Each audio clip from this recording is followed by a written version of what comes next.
Unretired quarterback Phillip Rivers for their coaching vacancy. Rivers served as a high school coach in Alabama since retiring for the game for the first time in 2021. The Bills interviewing former Dolphins head coach Mike McDaniel, despite McDaniel agreeing to a deal to be the Chargers' offensive coordinator earlier this week.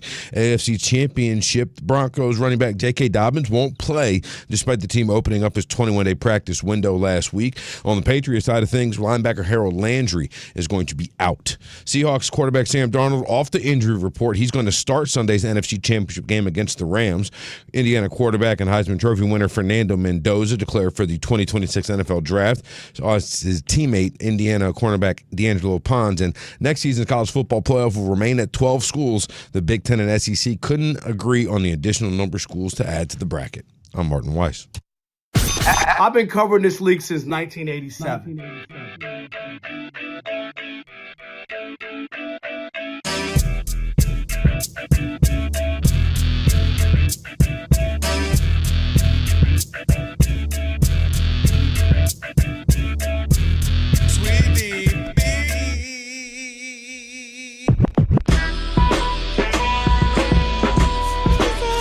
Can this sports writer and this sports fan share a radio show without driving each other crazy? Now, live from the Fox Sports Radio studios, here's Fox Sports Radio's Odd Couple, Rob Parker and Kelvin Washington. Password. Ack, dack, Enter, brother. Rob Parker. That's right. Come on in. I can't believe is it Friday already? Friday. Unbelievable. And you know what? With that password, you now have full access to this very fine radio program for the next 3 hours. Not 2, not 3, not 4. Thank you, not Bob. 5. I know you guys got Not your 6. butts kicked last time. I'm sorry about that. No But matter how much? Not 5, not 6, not 7. No matter how you listen in, Fox Sports Radio, foxsportsradio.com, the iHeartRadio app, SiriusXM Channel 83, and now live on YouTube. That's right. YouTubians, what up? Odd Mob, what up? Say my name, Rob Parker. Say his name, Kelvin Washington. And we are indeed the Odd Couple on a Funky Flashback Friday. You'll need our telephone number because guess what? We are, without question, the most listener-friendly national sports talk radio show on the planet. Ben Maller. At least when people are still awake. That's the only Sorry, time it counts, Ben. Rob. I mean, only time. I'd like for them to count for Ben's show, but we can't do it. I'm sorry, Ben. All right, write it down. Committed to memory, 877-99 on Fox. For you laymen out there that can't figure out the letters and numbers when it comes to a phone number, 877-996-6369. And if you hear feedback on the line, it's your own fault. It means only one thing. You forgot to turn down the radio. And if you call in here and have a problem with what we say to you, tough, because... Well, I'm talking to you the way I want to talk to you. Do you have a problem? Turn off your station. That's right. With all that said, always remember... The Odd Couple was filmed in front of a live audience. Sweetie Beanie, yeah. There you go. Let's Friday. go. Big show on a Funky Flashback Friday. Let me welcome in my co-host. He is... Kelvin Washington. That's right, man. Happy Funky Flashback Friday. You mentioned it. Friday crept up on us quick. Yes. And, man, anybody on the East Coast, the South, the Southeast, that whole area, man, just bundle up. If it's not too late, get a generator because it's about to be really, really rough on that side of the country. Or get on a plane with Ted Cruz and get out of Dodge. Yeah. Oh, just get out of Dodge. That's what he tends to do that, right? Like, hey, what's going on? Where? Oh, let me get on up out of here real quick. Yeah. So, but shout out to everybody listening, those parts of the country. Be safe out there. I talked to a couple buddies in Detroit today, and everybody the same thing. Freezing cold. Like, talked to Stoney today. Said -5. Yeah. He said freezing. Yeah, and freezing. It might get even worse in, certain parts. So, yeah. So just, try to stay warm. If you're in the house, bundle it up. Listen to the Odd Couple. We got you. All right. And Aleve is here to help you keep your New Year's resolutions on track. That's right. With up to 12 hours of body pain relief per dose, Aleve helps. Aleve keeps you moving and with the long-lasting body pain relief so that you can achieve your goals. That's right. Use as directed for minor aches and pains. We're going to throw out the number. We're going to get a lot of people involved today. 877-99 on Fox, 877-996-6369. Obviously, we're going to get to the AFC and NFC championship games on Sunday, obviously for a trip to go to the Super Bowl. For you guys, programming note-wise, we will be at the Super Bowl. I'm leaving next Sunday. I think you come Monday. Yep. You and Rob G. But we'll be there from Monday through Friday. All the guests, all the things on Radio Row in San Francisco. So we're looking forward to that. That'd be fun. Yeah, it'd be a good time. We're going to this restaurant in San Francisco I've been bragging about for a couple of years. All right, now.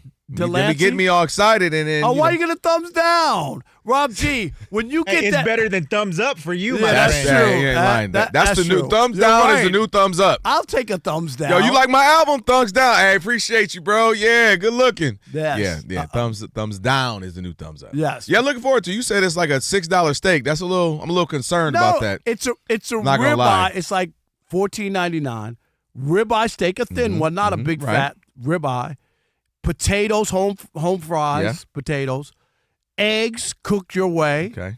And then they serve champagne and all kinds of stuff. We could get a mimosa. Like we could really have a nice meal. And the food is good. And the food is really good. Okay. And the whole premise is these are ex-cons and stuff. Getting them working, getting the job, getting them acclimated. I love it. I love it. I'm down. And so we're helping the community as well.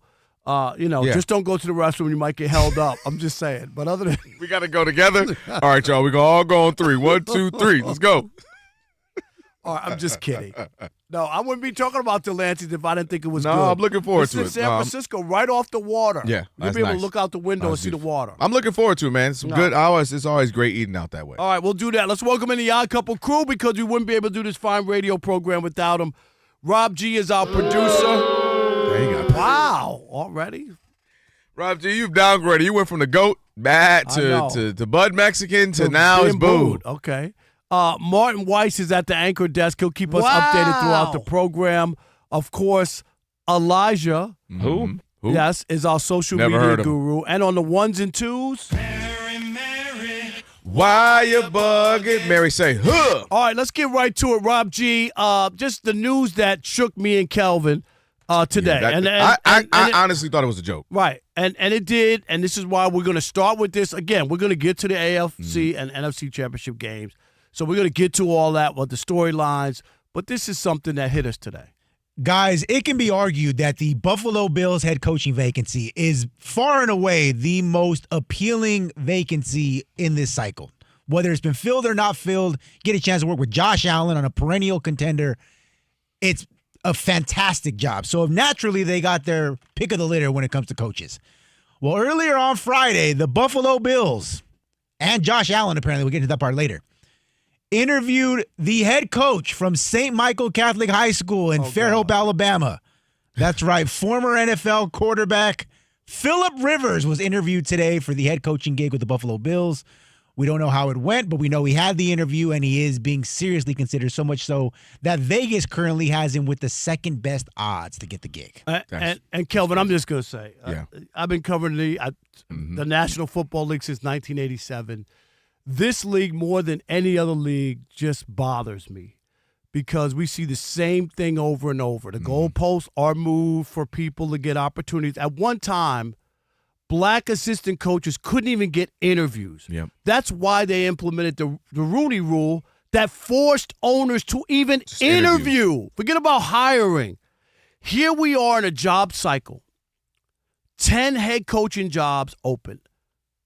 If I'm wrong, I'll admit it.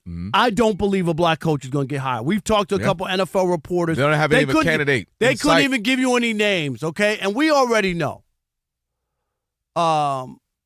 With the Vikings, Brian Flores. Brian Flores. I just don't see him getting hired as a head coach with a pending lawsuit against the NFL. If they hire him, I'll say I was wrong. I just don't see that. But the idea that we already saw the Colts hired Jeff Saturday, who came right out of the TV studio with zero coaching experience. Yep. And now the idea that they love Philip Rivers so much that they allowed him to play, making a mockery of the NFL at 45 years old after not playing for 5 years. Now they want to hire him and make it because he coaches his kids in high school, that they're going to make him an NFL head coach. And this isn't about hiring people because they're black. This is about opportunity. When you go to a pool of people, how can a league be roughly 67% black? Mm-hmm. Guys who've played the game, they're coaches around the league, right? Yeah. And they're not in the mix. Something's really wrong when they can't be in the mix. And if they've hired a black coach with no experience right off the studio, like you look at some of the guys at ESPN who are dying for opportunities, they're still sitting around waiting. Yeah. And those guys never Why get hasn't hired. Louis Riddick gotten a job? He's been looking for a general manager job, but you know what? In Atlanta, what do they do? Matt Ryan. No experience. Hey, Matt, go ahead, buddy. You know what? Phillip Rivers come possibly be a head coach of one of the better teams in the league. And this is my point. Not ground zero, work your way up, some new franchise or something like that. It's disgraceful. It's just disgraceful. Yeah. I look, man, I talked to Rob G on the way in, and I said, there's somebody listening right now, Rob, that's going, oh, here we go. Why does this have to be a thing? Not understanding that these are conversations that me and you don't want to have. In a perfect world, meaning we wouldn't have to have these conversations. We wouldn't have to highlight these types of things. Where you brought up the Rooney Rule, and the Rooney Rule was to even just say, get them in the room. Just can you interview somebody? Because you can't hire somebody if you don't interview them. Can you at least just have a cup of coffee with them and say, hey, what would your philosophies be as a coach? And then make your decision. Wait a minute. By the way, what would be your philosophies of being a coach? Humor me. Right. Because we already got our guy. Right. We're just checking you off the list. So I go back to this. Somebody saying, well, I don't get what's the big deal. This is why it matters, Rob. You know what they were saying 25 years ago, 30 years ago? Black quarterbacks in college couldn't be a quarterback in the league. Right. They weren't smart enough. There's literal documentation that NFL leaders and owners and everyone thought they weren't smart enough. They didn't possess the mental capacity to be a quarterback. Mind-boggling. Right? Now, I didn't say 1928. We're talking 88. Doug Williams wins the Super Bowl and can't really get another opportunity. People don't even know. Destroyed records in the Super Bowl. Destroyed records. Tony Dungy was a quarterback. Right. You ain't know that. He never played quarterback in the NFL. You didn't know that. Because they moved him to a DB, didn't they? You didn't even know that. There's so many. Warren Moon had to go play in the CFL. He won championships in the CFL before he got a chance. 100%. So my point is, you can't really be in the league. Then it's okay, you can be in the league, but you definitely aren't playing the prized possession of quarterback. All right, now we're seeing quarterbacks, mind you, taking over the league. But, all right, you can be quarterbacks, but you can't be coaches. All right, well, you can have some assistant coach. You can't be a head coach. You for daggone sure really aren't GM or general managers. There's a handful. And you for sure aren't being an owner. And so the reason why these conversations are needed is because the loud messages it screams to the youth. You can go play. You can go tackle. You can do all that. That's where it stops. And I want to say this. I got a tweet from a young brother online. Uh-huh. And his message to me was, well, just go buy your own team and then you can hire whoever you want, which is just a cop-out. Okay? Because I said, well, wait a minute. Can we look at the NBA? There are 0 black owners. Mm-hmm. 0. Is hiring black coaches a question mark or a thing in that league? Absolutely not. And if you want to talk about making change, the NBA made change. You know how? Because Donald Sterling said, don't bring those black people and all the derogatory words to the game. The players got together, went to Adam Silver and said, hey, we ain't about to play tonight. We are not playing the playoffs if this guy's going to be an owner in the NBA. How long after that was he still an owner in the NBA? So don't give me that you can't make change. You can make change. Mm-hmm. It's about opportunity. If right now in the National Hockey League, which is, I'm going to say, is 99% white, 99% white. If 98% of the coaches in the national were black, I know you. Yeah. Wouldn't people go, what is this? Yeah. This is bizarro world. This makes absolutely no sense. Or all women. All women. Come on, dude. Don't be dumb. Don't act like this doesn't matter and, it's just about hiring the best person. It can't be, because Jeff Saturday wasn't the best person, wasn't qualified. God forbid you hired a black guy off the street or out of the studio like Jeff Saturday. Lomas Brown. And let's take another offensive lineman. Hey, Lomas, just come straight in and out coach. Of the radio booth. Come out. And go coach the Lions. But I did, in doing our due diligence today, I did go and the league said get something? a comment from the league. What'd they say? There's not going to be anything left for the white people. I mean, all the players are black. I mean, the only thing that the whites control is the coaching jobs. Now, I'm not being derogatory about it, but that's all that's left for them. The black talent is beautiful. It's great. It's out there. So the only thing left for the whites is a couple coaching jobs. Oh, I'm sorry. That wasn't the clip. That wasn't the clip? That was Jimmy the Greek Schneider. Okay, that's what I thought. Okay. Okay, but it sounds like that would be the clip from the league right now. But it just looks like 30, 40 years later, that wasn't a crazy statement. Because that could be apropos in 2026. Think about what he said, that would be the only thing that white guys control on the jobs. Yeah. Jimmy the Greek Schneider back in, what is that? 80-something. 80-something said that. Here we are. 2026, 10 job openings. Head coach. We haven't had this many openings in a long time in the National Football League. A third of the league. Unbelievable. We want to hear from you. 877-99 on Fox, 877-996-6369. We'll try to get it to as many people as possible. We want to hear this. Do you have a problem with Phillip Rivers jumping the line ahead of black head coaching candidates? Yes or no, and why? No, maybe. We don't play that on The Odd Couple. It is The Odd Couple.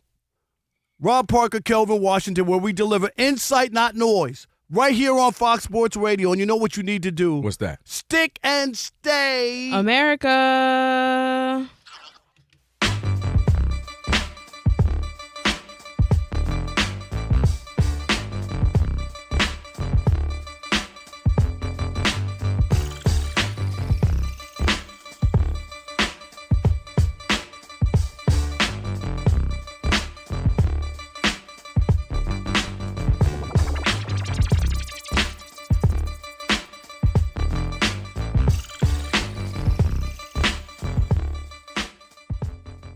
Can I tell you how I describe this championship? They beat the system. They beat the system. They didn't beat Miami. They beat the system. This ain't no Disney movie. This movie's rated XXX. Oh, boy. One you don't want to take the kids to see. I'm telling you, there's nothing good, pure, wholesome about Indiana winning the national championship. Are you kidding me? They're selling this like we reinvented the wheel. We made a better mousetrap that could catch two mice at the same time. That's what they're trying to sell college football America. It's a farce. They paid for a national championship. And that's why I say they beat the system. Other schools now, go look at your alum. Go find your Mark Cuban check, right, with the checkbook. You can do this too. The average age, 23 years old. You go, oh, that's not that old. Well, most people graduate college 21 or 22, right? Or nah, you making real. Right? Most people.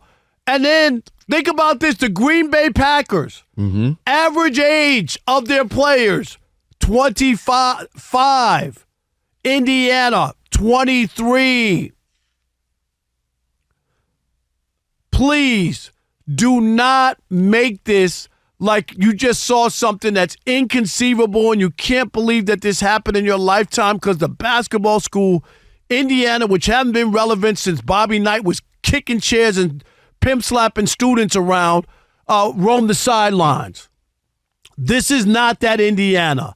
There's nothing special here. This could have happened at any school willing to put up $20 million for a coaching staff, $2 million for a quarterback, and guess what? What?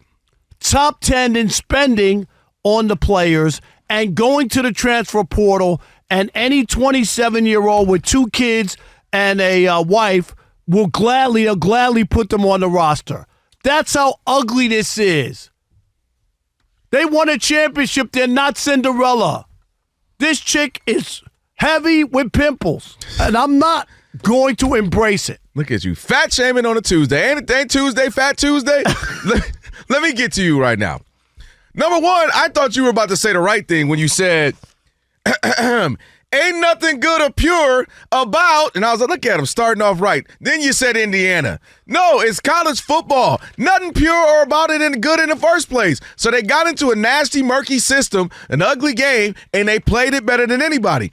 Kurt Signetti came into the game, told him I was about to win. Matter of fact, you know what he did? He told Rob Parker, he said, Google me. He told you to Google him, and what did he do? Turn right around and went 11-2 last year, ended up number 8. And then 16-0, Rob. 16-0. Smoked everybody. Ohio State, you can get this smoke twice. With, as Rob G just mentioned, second most losing team in FBS history. So the idea that Miami, Michigan, Ohio State, USC, Alabama, all these big teams, and not Alabama, I'll take them out because they win all the time, but some of these schools who've won one or haven't won in 20-something years like a Miami, Texas, I don't even know the last time Texas won. And they got a Manning. They got a Vince Young, right? That was lit. That was one of the greatest games ever. My point is, Texas, all these amenities, new buildings, new structure for the players. They got Arch Manning, all that money. They ain't did it. In fact, they didn't look that great this year. Yeah, you're right. They don't have any 27-year-olds on the team. You're right. Right. They got 22.8-year-olds. And so the idea that he turned it around so fast, he did it his way, brought in James Madison kids. He didn't bring in Georgia. He didn't bring in Clemson, Ohio State, James Madison kids, and they went in there and got it done. Come on, Rob, you can't hate on that. That's amazing. Now, what he opened up was an opportunity, as you just mentioned, for everybody to do that. And it might have donors who typically wouldn't think of a Purdue, who typically might not think of a Michigan State, who might not think of some of these other schools that aren't the biggest. Say, you know what, why not us, North Carolina State? We got some people with some money. Why not us? I just saw what he did at Indiana, of all places, in 2 years. So that's what's about to make this interesting. We might mess around and have more parity than we've had in the last 20 to 30 years where it was just Alabama, Georgia.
It is the Odd Couple, Rob Parker, Kelvin Washington on a funky Flashback Friday.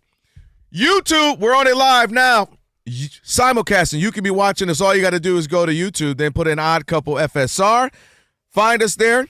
Like, share, comment, subscribe, all that good stuff. We appreciate it. Elijah, Flicker the camera a little bit. Let us know we're doing well with the subscriptions and all that. Flicker the camera. We are doing good. We doing good? Look at that. Yeah, there we go. We're going to do more, even more. That's right. All right, so make sure you reach out on YouTube. All right, and reach out to us right now, 877-99 on Fox. Phone lines, I'm not going to lie, they are lit up, but we want to hear from you. As many as we can. Yeah, Rob and I basically say, come on, NFL. We enjoy the product. We trying to enjoy it, but sometimes you smack us dead in the face with what's really going on. Phillip Rivers getting an opportunity to interview for the Bills job. No brothers have been considered. 10 jobs are open, probably not going to be any hired.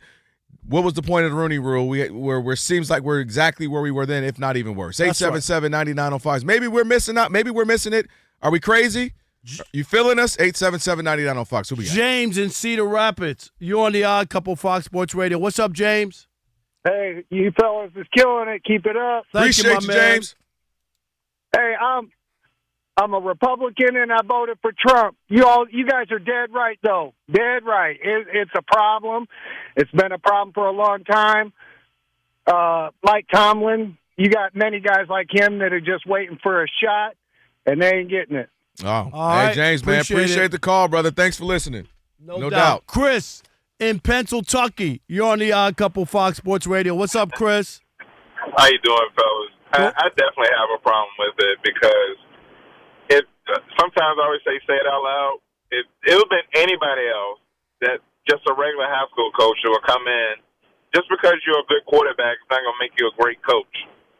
So, yeah, you could probably out-scheme a high school with that. Then that's not a problem. But I'm just going to give you a prime example. The lead-in coming into your show during the commercials.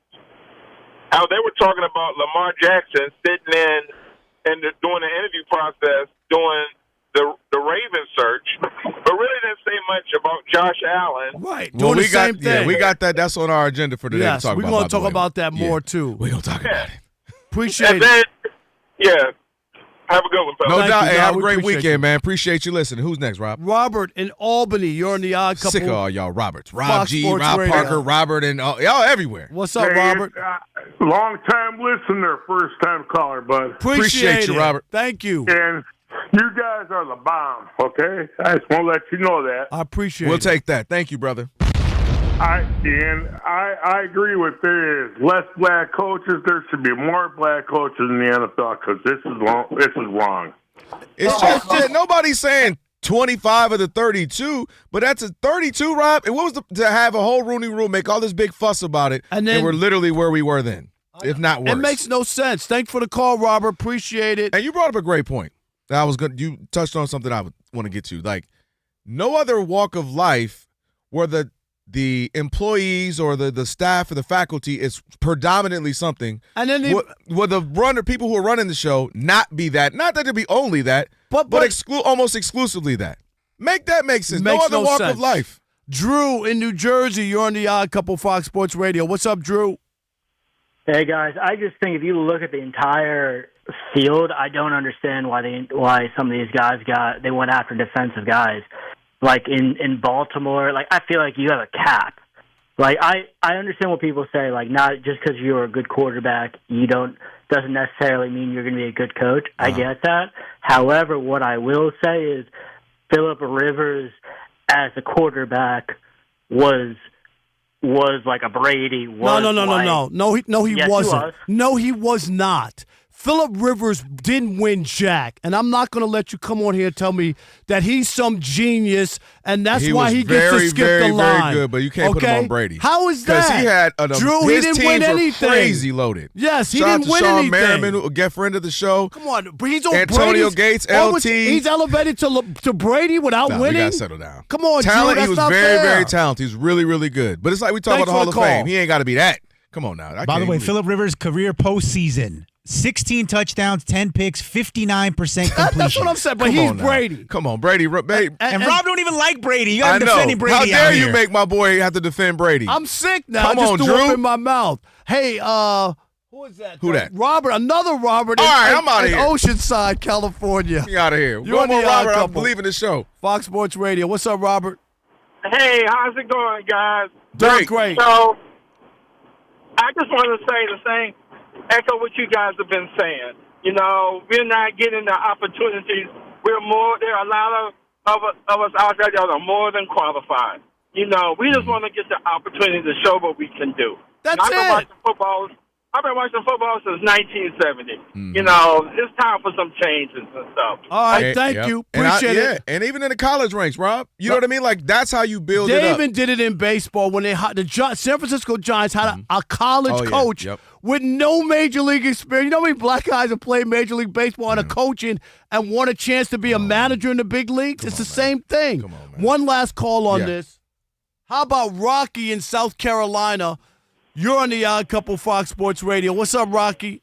Hey, guys. Good evening. Yes, I do have a problem with it, and let me preface what I'm going to say. I am white. Yes. And let me tell you, I played a sport, basketball through the college level against predominantly black players. Yep. I played against coaches who immensely respect and were great coaches, and many of them were black.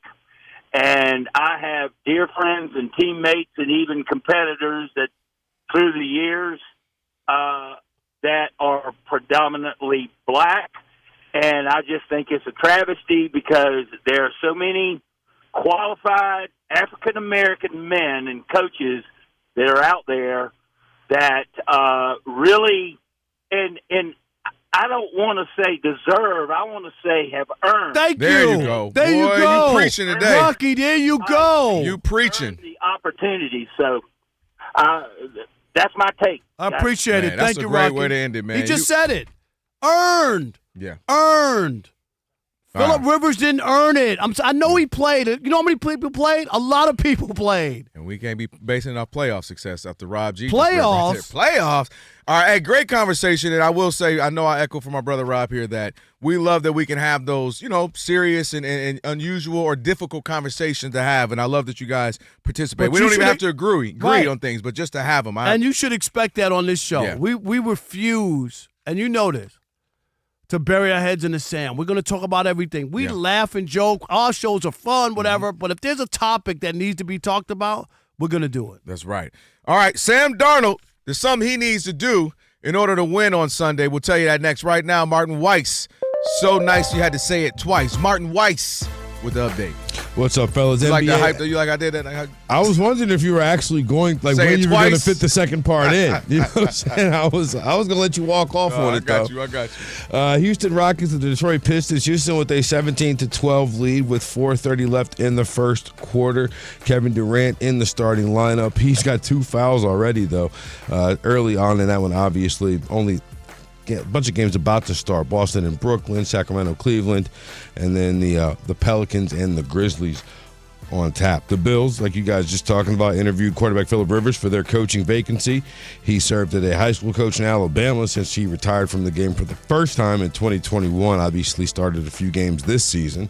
They're also interviewing former Dolphins head coach Mike McDaniel, despite McDaniel agreeing to a deal to be the Chargers offensive coordinator earlier this week. That deal is contingent upon him getting, or if he got another head coaching job, he obviously wouldn't take the Chargers offensive coordinator job. AFC Championship, the Broncos running back J.K. Dobbins not going to play, even though he did open his 21-day practice window. On the Patriots side of things, linebacker Harold Landry will be out as well. Seahawks quarterback Sam Darnold off the injury report. He's going to start Sunday against the Rams. Indiana quarterback Fernando Mendoza, the Heisman Trophy winner, he declares for 2026 the NFL draft. His teammate D'Angelo Pons is the cornerback, the guy that picked 6 against Dante Moore. He will be declaring for the NFL draft as well. And next season's college football playoff will stay at 12 schools. Thank goodness. Because the Big Ten and SEC couldn't agree on an additional number of schools to the bracket. All the things going on in college sports today, fellas, and this hits. No, we need more playoff teams. Back to you. You knew that was coming. You knew it was coming. I'm just glad it didn't happen. Portal window, we got bigger things going on. Yeah, no doubt. Hey, Martin, appreciate it. It's the Odd Couple. He's Rob. I'm Kelvin on a funky Flashback Friday. Again, appreciate you guys for having those conversations. Thank you for that. All right, dude wipes. Let me tell you about them. Have you ever wiped with a piece of dry toilet paper? And then you wondered, is this as good as it gets? Well, it's not. Switch to life-changing Wet Extra Large Flushable Dude Wipes because wetter just cleans better. Available at Amazon and at a major retailers nationwide. Dude Wipes. Best clean, pants down. like it so much, we got a song about it. We do have a new song about it. Where's Martin Weiss? Is he there? Well, you want him to get the guitar and play some tunes to it? Did he walk out? Is he did out of the walk studio? out. Yeah, he's out. He left. You want him to hear it? I wanted him to hear it. Yeah, he can hear it. He's walking around. He'll hear it. He's back in the studio right there. He's about to hear it. All right, here we go. Martin, he wants you to hear the new song.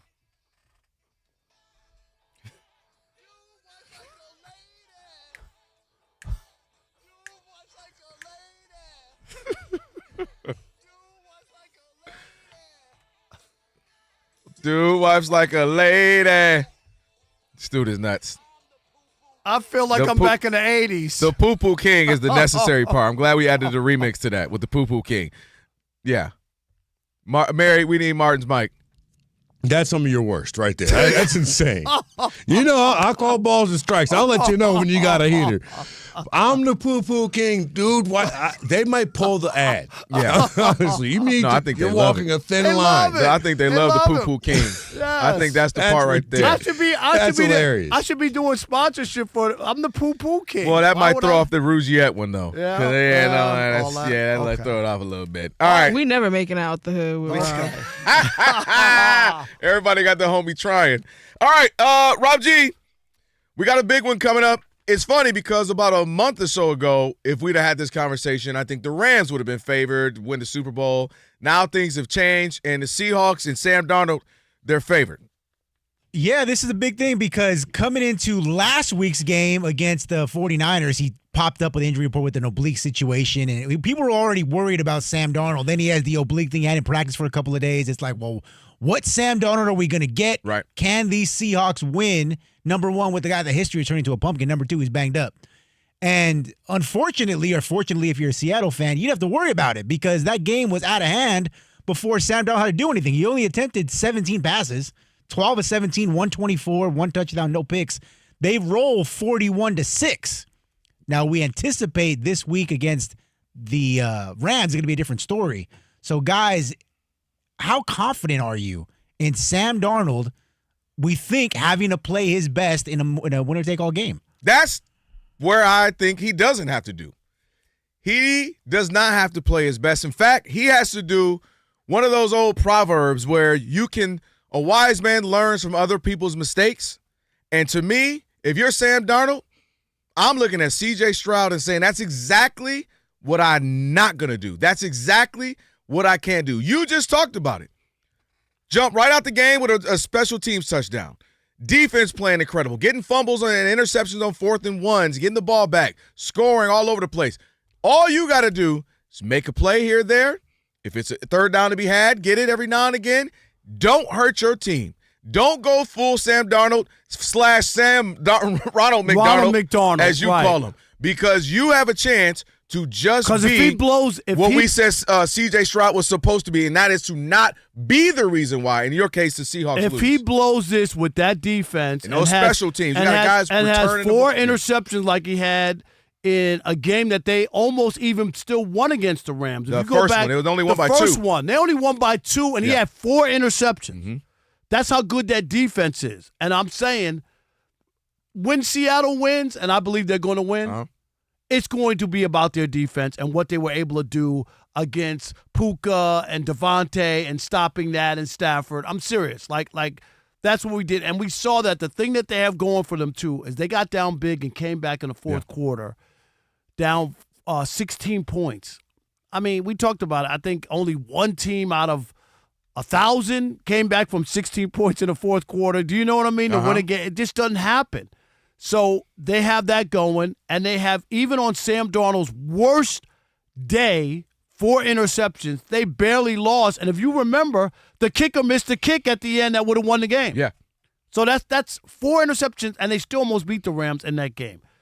But Sam Darnold cannot go to be Sam Ronald McDonald and blow it by playing poorly. He can't be the reason. He has 6 of his 14 turnovers this season against the Rams. Because in the first half of that Rams game, he had 2. I'm sorry, interceptions. Yeah, right. 6 of his 14 interceptions, he had 22 turnovers. Led the league, which is interesting because obviously you had the number 1 seed and your team looked really good on paper, but like you. How many were Apple and how many were Cherry? Turnovers. Yeah. Which one is better? Apple turnovers. Apple. Not even close. Rob G, ain't Apple. Close now. Hold on now. It might not be the blowout like that. Apple or cherry? Cherry. That's what I said. Yeah, you made it like I think I'll pick Apple. You made it sound like it was like a blowout. I'm not mad at either one, but I'm not going to say. No. Nah. Really? Lemon? No lemon. Just apple. Apple. You too easy, man. I am apple, like baked chicken, vanilla bean ice cream, cheesecake. No. You know who I don't want to travel across the world and do like these amazing, like, let's go to Mexico City and try this food. You! We wouldn't eat nothing.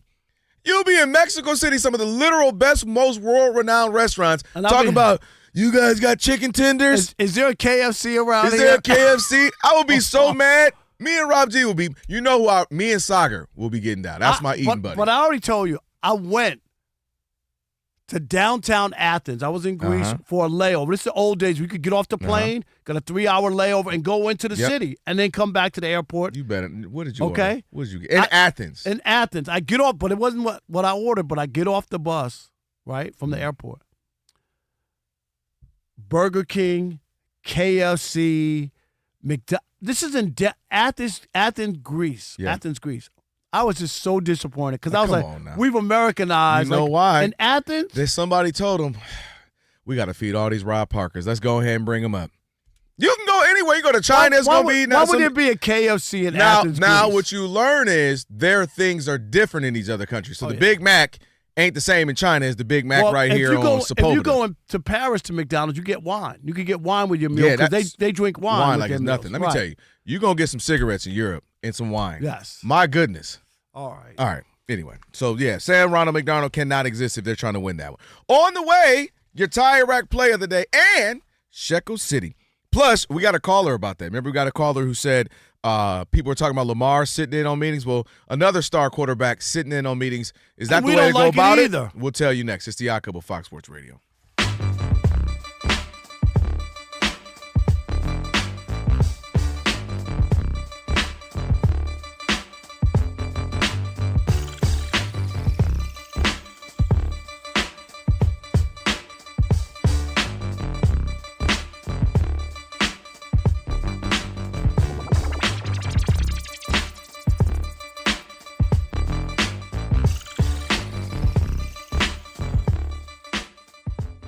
It has been a tumultuous week for one Mr. LeBron James, and it got even worse today when the ESPN, Baxter Holmes, Athletic. That was ESPN. ESPN, okay. ESPN. Great research there, Rob. No. But you told me that she put out a statement to the Athletic. She put out a statement to the Athletic since then. But that's what I'm saying. Baxter Holmes put out this 20-minute read. Yes.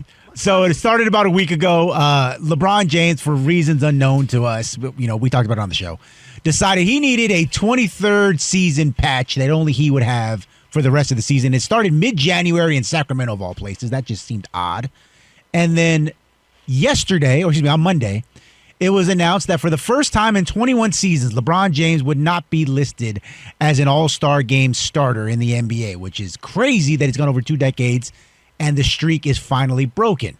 We find out yesterday that, of course, he didn't get voted in by the fans, but even his peers, his teammates, his NBA brethren didn't even have him in their top 6 of Western Conference players on their ballots for the NBA All-Star Game. And it all came to a head earlier on Wednesday when ESPN's Baxter Holmes did a 10,000-word piece discussing the dynamics of the Jeannie Buss family sale of the Lakers.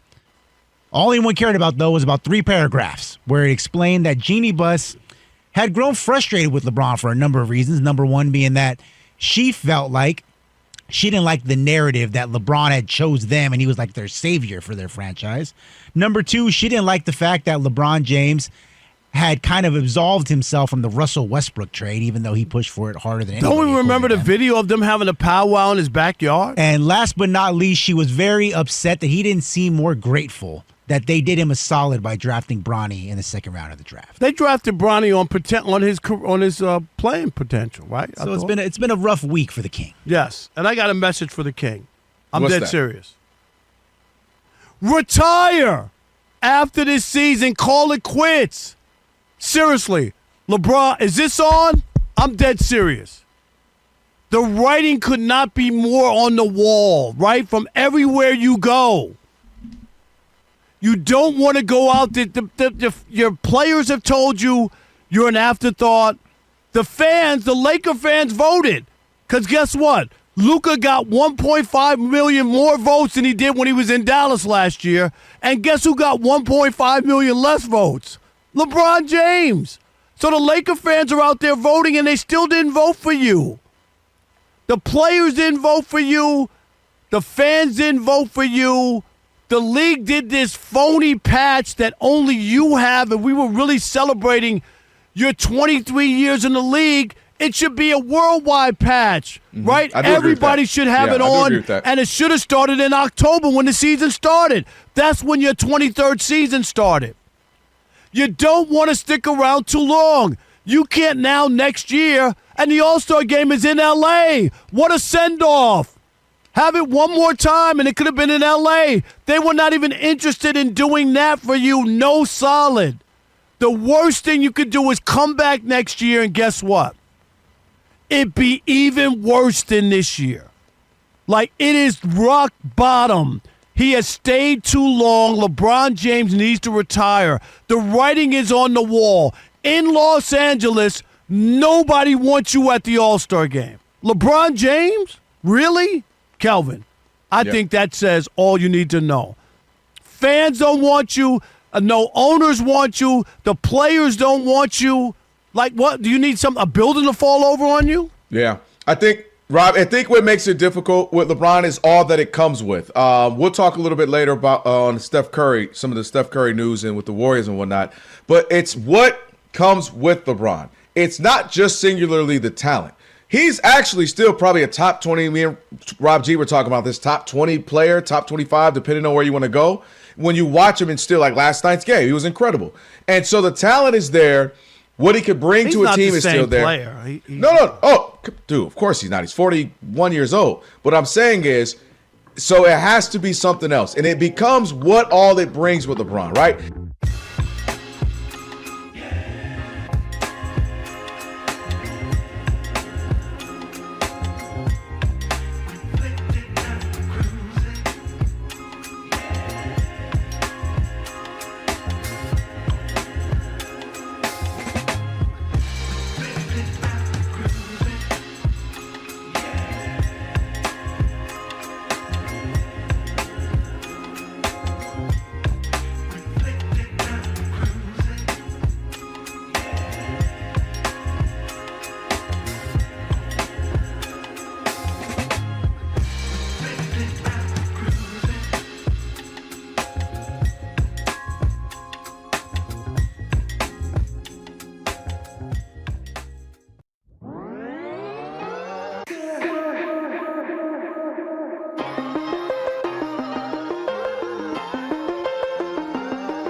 Still a banger, Rob.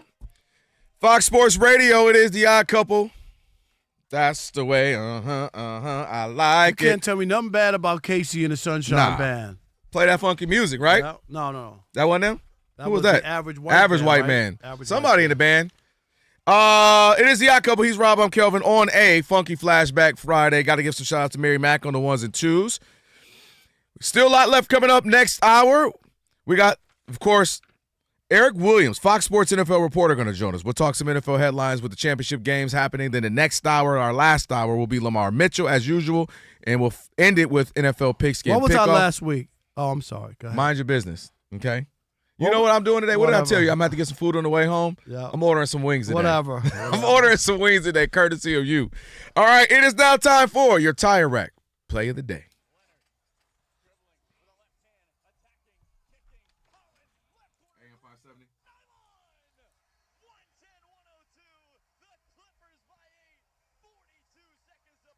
What did we say last night? Clippers just have the Lakers number. It is crazy. I mean, whatever iteration of the Clippers, too. You want the CP3 Lob City, okay. You want the post that one. You want the Paul George and them. You want the Kawhi.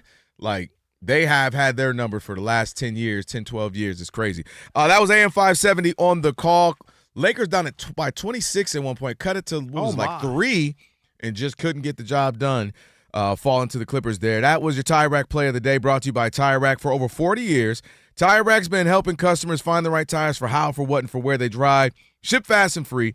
Backed by free road hazard protection with all the convenient installation options like mobile tire installation. TireRack.com, the way tire buying should be. Yeah. And always, I send Rob G pictures when I'm watching the Lakers and they're losing or whatever. Okay. Rob G, I send a picture to his phone for 2 reasons. What's you know that? the 2 reasons, Rob G? One, they're losing. One is he's a Laker guy, Yeah. so I'm just kind of like Trolling. rubbing it in and trolling him a little bit. And the other one is he flirted with buying my 80-inch television. So I he always did, want him yeah. to see how beautiful that picture is, Rob G, when I'm watching NBA basketball in my living room. The problem is you should do that more when the Lakers are winning. He's feeling good. He's feeling crazy. He says, screw it, and tells the wife, we doing this. We buying this I would TV. love to see Rob with a 112-inch TV on a 70-inch wall that he's living in right now. Yeah, and he's speaking got to of- turn his whole neck side to side to watch it. So wait, I you, got a crook. are you trying to downsize the TV too? No. The TV, I was, and Rob G didn't buy it, so I just So put you it just back got this up. big old TV in a smaller apartment. Yep. Yeah. But it looks nice on the wall. It's good. Yeah. So we got plenty 80, of I don't room. know what I have, 60-something. How much more do we need? I remember you got TV envy now, right? Oh, Kelvin's struggling. crazy. He only got a 60-inch You only TV. got 60. Bro. Wow. You know Y'all, what? let me tell you might what y'all be- not If you gonna were make- in college, you might not be able to get a date with just 60. I got 80. That's tough. Listen, I already told you about He these tried to three host a kids. Super Bowl party. They're like, nah, we we good. It ain't that big. We No, can't. but let me tell you, I won't be TV shamed. Let me tell you why I won't be. He Because said, I got 3 kids. we had a Rob. How many 32. you got? We had 32-inch TVs, and that was like a big deal. Not back in 1948. Then y'all went to 40-something. Then y'all went, I'm not letting y'all. See, y'all are them people who get a new iPhone just because they drop a new iPhone every year, even though your phone is perfectly fine. If they give it to me for free, I get it. That's the only way I upgrade. All right, let's do Rob G, Shekel. one of them. You get one every year, don't you, Rob G? See? Only if it's for free. Only free. 22-inch TV, huh?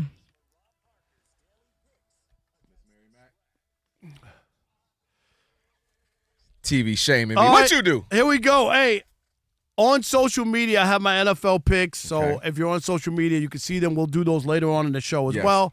Last night, 2-1, almost went 3-0. 2-1, 29-17. Rob G, 12 games over 500. I'm making money in Vegas. are making 29-17 tonight. Guess what I ain't doing? Making money. Celtics minus 8.5. They're in Dang. Brooklyn taking on the Nets. Oh, yeah, take that. I got Houston plus 4.5 taking on the Pistons. Hey, Pistons in plus Detroit. 4.5. Yeah, I mean, Wait, why you gotta go? Why you couldn't go with the Pistons? Not tonight. And I got Cleveland minus 11.5. They're All right, so hosting you'll be 2-1. the Siberia Kings. That game is in Cleveland. So Cleveland minus 11.5, Houston plus 4.5, and the Celtics minus 8.5. And remember, Kelvin, What's that? I'm not telling you who to bet on. I'm telling you who I bet on. Disrespecting the All right. Pistons. I can't wait till we talk in June when we make our bet. Them versus whoever. It should just be now. What do you have to No. wait till June? I have to see trades. Okay. I got to make sure Giannis don't. He go don't to feel the that Knicks or something confident, Rob crazy. G. Otherwise, he would be like, I want a pair of Jordans. No, My no, Pistons no. are going to go Rob to G, the finals. what if I bet him right now and then Giannis goes and teams up with Cleveland and they don't have to lose anybody or something crazy like that? Or Boston, he's Jaylen Brown and hold on. That don't mean Let me that they're see. going to win. Right, but I need to Don't see. let Rob forget that before the season, his NBA Finals pick was the Milwaukee Bucks. That's right. As good as he was with the NFL, NBA. You about to is get lit up in looking- this NBA. I got Wouldn't you. that be funny if they made it, Rob G? I want you to remember this clip. Write this down this day, because you'll be Nah, like, they can't go make it. Okay. They look bad. Giannis, because Giannis, his teammates They are could starting to not they like could- him. There could be injuries. They could make a trade to help Giannis. just- You don't know. They're not playing. All right. They're not playing the basketball hard. All right. We already said it. Let's go Yeah, ahead. real quick. The reports are that Josh Allen has been sitting in on these coaching interviews, including Phillip Rivers. I'll say this very 10 seconds for He me. did have one good question to Phillip Rivers. boy, How what did you was fit in the NFL uniform? Man, I ain't gonna lie. Bro was looking Go ahead. majorly I'm out of sorry. shape. Go My ahead. whole point is I don't have a problem with somebody sitting in. If you're there's like 4 or 5 guys in the NFL that I don't have a problem, and Josh Allen will be one sitting in, because if he's, you're making these decisions, ultimately you're going to make it as a general manager, president. But if you want the guy who's going to be at the helm, face of the franchise, being, participatory in these, sitting around and hearing and asking questions, I don't have a problem with it. You have to make the decision and you got to own it, head coach, general manager, president, or owners. But I don't have a problem sitting in. You? Yeah, I mean, it's just window dressing. It's not going to determine whether or not if I'm the team owner or I want you front to office. weigh in and have a. But I'm not going. That's not going to be the reason, because you can't do that. Just like in with the Raiders, Devontae Adams went to the Raiders for what reason, Rob G? Derek Carr. All right. And then what happened? The They team said, cool. decided, cool, Holla. peace. Right? Yeah. So that stuff doesn't really matter. When they were ready to get rid of Derek Carr, they got rid of him. Derek Carr ain't Josh Allen. No, that's a little crazy.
Can this sports writer and this sports fan share a radio show without driving each other crazy? Now, live from the Fox Sports Radio studios, here's Fox Sports Radio's Odd Couple, Rob Parker and Kelvin Washington.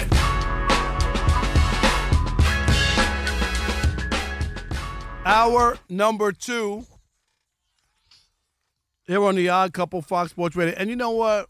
No, do you know what? Yeah, we can't help it. Sometime in between, we're just talking or whatever. Mm-hmm. And obviously, Kelvin being from Michigan, Ann Arbor. Yeah. Me spending 20 years living in Detroit. And so we come up with stuff sometimes, and we're just talking about a restaurant there. They have a couple locations, Fishbones. Man, they got some. We were just talking about the catfish, nuggets. We used to eat there at Fishbones. That's the first thing you do. You like so good. Mary, you know about that? You know what we talking about. You guys, I was just there like 3 weeks ago. Oh yeah, good point. And the other thing too was alligator voodoo there that they have. Alligator bites.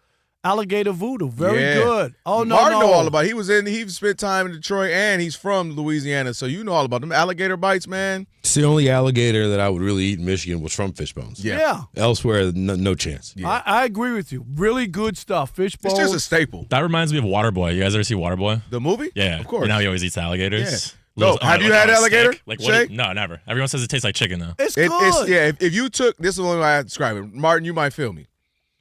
It's not exactly chicken. It's close. But if you took chicken and like a chicken strip and fried calamari, put them in a blender, see, you feel me? That's the best way to explain it. So a little chewy? Because it's not quite. It's a little chewier than your normal chicken, kind of a chicken bite chicken strip. But it's phenomenal. Bring some in. What's the sauce? The Roma, how do you say it? Remoulade, whatever.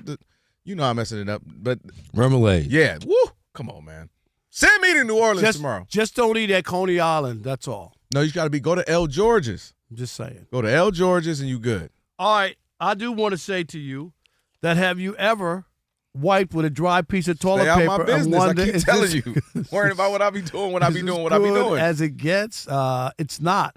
Switch to life-changing, extra, wet, flushable dude wipes. That's right, because wetter just cleans better. Available at Amazon and major retailers nationwide. Dude wipes, best clean, pants down. I like that. And don't forget to subscribe to our YouTube channel. You know, you're watching us live, simulcast. Comment, thumbs up. Rob G, you thumbs get us down. some? Maybe not now, but later.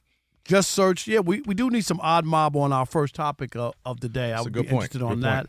Just search Odd Couple FSR on YouTube. Again, Odd Couple FSR. And coming up in about 26 minutes or so, Eric Williams from Fox Sports, an NFL reporter. We'll talk with Eric Williams and that and much more. But let's go here. Rob G, the Patriots are hoping to punch their ticket to the Super Bowl.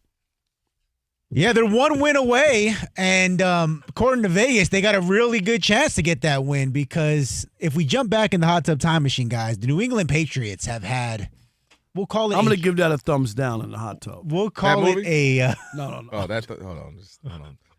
I told you can't keep bringing that thumbs up. Okay. They've had a charmed season. Maybe that's the word we'll use.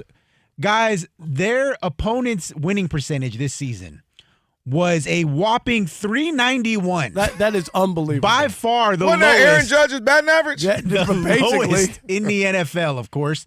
And you might say, hey, well, maybe they just caught some teams and, you play who's on your schedule. Here's the quarterbacks that they played this year, some of them. Geno Smith twice. Oh, my. Jake Browning. Marcus Mariota. Oh, my. Trey Lance. Oh, my. Cam Ward. Oh, my. Justin Fields. Oh, my. Rob's guy, Davis Mills. Oh, my. And here's my favorite one. I didn't know he was in the league. Chris Oludekun from the Chiefs. Who was that? Exactly. All right. So that's how they rolled into the postseason. Like, well, hey, you get to the postseason, the best teams are there. It's going to be different, right? Not so fast. So many people in New England, they think I hate New England, okay? Because I was the only honest one about Tom Brady and all that. Well, Rob, you didn't even mention it. Okay, here's they play in the playoffs.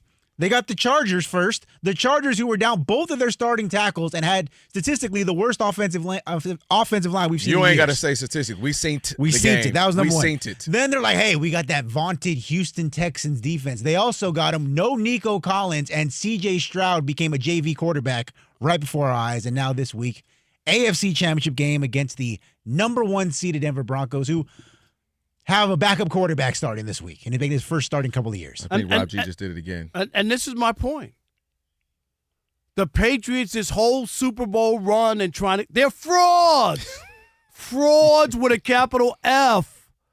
The New York Football Giants, who fired their coach this year, had more wins against teams over 500 than the New England Patriots. Rob G just gave you that 391.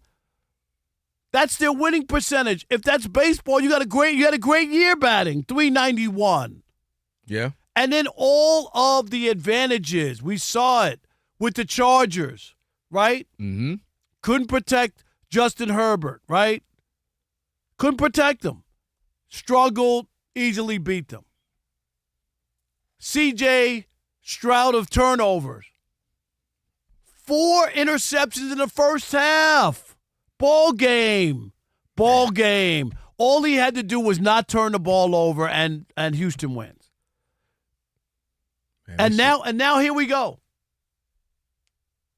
You have to beat a backup quarterback to get into the Super Bowl. Come on, what a charmed life the New England Patriots are leading. It makes me feel like wanting to go to a strip mall. No, I didn't know. And getting a rub down. I'm just saying after that. That's how great this run has been. Are you mentioning that because of particular owners? Well, I'm just saying. Okay. A strip mall, rub down. Well, I just didn't know where we were heard. Get to the mall quickly, because I don't know where you were going. That starts with that. I didn't know where he was going. I just think there's a lot of people, and that's why I can't pick them. There's a lot of people. That's why I can't pick them. So you picking the Broncos? Yep. Yeah. Even with a backup quarterback. But I don't think that's crazy. And I'm still going to take my little hour and 40 minutes to finalize my thoughts. Do what you got to do. Because that's not crazy, the Broncos. Because the good thing for them is that they have a full week. It didn't happen in the middle of the game, and say first quarter, I should say. They just throw this guy in, and he's like, oh, they got time to game plan. What can we do? I got a name for you, too. You ever hear of Nick Foles? He was and went on a run. Thank you. Big Tom Brady. I'm just saying. Tom Brady was the backup quarterback at one point. Tom Brady got in and never got back out, but that's an example. But going with the Patriots, honestly, there's a lot of people. We talked about it a couple of times throughout the season. I read off their whole schedule at one point throughout the season, and we're all like, I don't know if we can believe in them yet. And I understand that. The only thing I will say, if I have to be there, Johnny Cochran, and throw him some bail and try to defend him, I'll say this. One thing I always look at, and in our now 2 football seasons we've been together, a year and a half, total. One of the things I always look at is point differential, because one thing teams do, they typically can play down to the opposing teams. And some teams, they play with their food. They let teams stick around. They shouldn't. They barely beat teams. We're like, how they barely beat this team? They barely beat the Panthers, or they barely beat the Commanders, who were down, Jalen down, so on and so forth. They were plus 170 in point differential, which was second best in the NFL. So I do like that. Okay, you're a bad team. I'm not going to play around with you. I'm going to beat you in. I'm going to beat your brains in, put my foot on your neck and show you are a bad team. So I'll give them credit with that. And like Rob G mentioned, at the end of the day, you can't help who you have to beat in front of you. So I'll stall them out when that they just beat who they could. Now, I get that, but you're not playing those teams in the playoffs. Like, they've gotten breaks, is what I'm saying. That's why they are where they are. But they did beat the Bills. What was that? The game before the second game before the end of the season? So that was a big win for them as well, to kind of get that momentum heading to the postseason. But this is going to be big for them because the pressure's on them, right? Everybody's going to go, the Broncos, they lose. Bo Nix got injured. Patriots are supposed to win. So all the pressure is on Drake May, MVP candidate, and this team. And Vrabel, you came back, you changed this thing around. The pressure's on the Patriots. But I totally can understand that they haven't beaten anybody. The CJ Strouds, the Justin Herbert with no offensive line running for his life. I totally see why people aren't sold on them and why I'm not completely sold on them. I think they're a solid team, a good team, but why you can't just go like, they're this definitive team in the AFC right now. And I totally get that. But to their credit, the only thing I can say is just trying to find some things. They beat everybody they're supposed to. They beat them badly again to the tune of. But still, I get what you're saying. Still doesn't make you like this. This is where you could lose the test, or even if you get to the Super Bowl and lose against a good team, like Seattle. Like, you could lose if Seattle or the Rams or whatever, because you really haven't. And my only thing is, yeah, you did, but 391, and you say how they beat them. But they weren't that good. That's why. So you stomping the Jets and scoring 40 points. All right, that feels good for you. but that doesn't mean that when push comes to shove, and the one test that they might face might finally come to roost, which could be all year you beat all these teams, and then when they lose to Denver's defense, and again, for Stidham, you don't have to be Tom Brady or Peyton Manning, that's not what you're looking for. No. Because a lot of mid quarterbacks have gone to the Super Bowl and won. Rex Grossman went to a Super Bowl. You know what I'm saying? Who?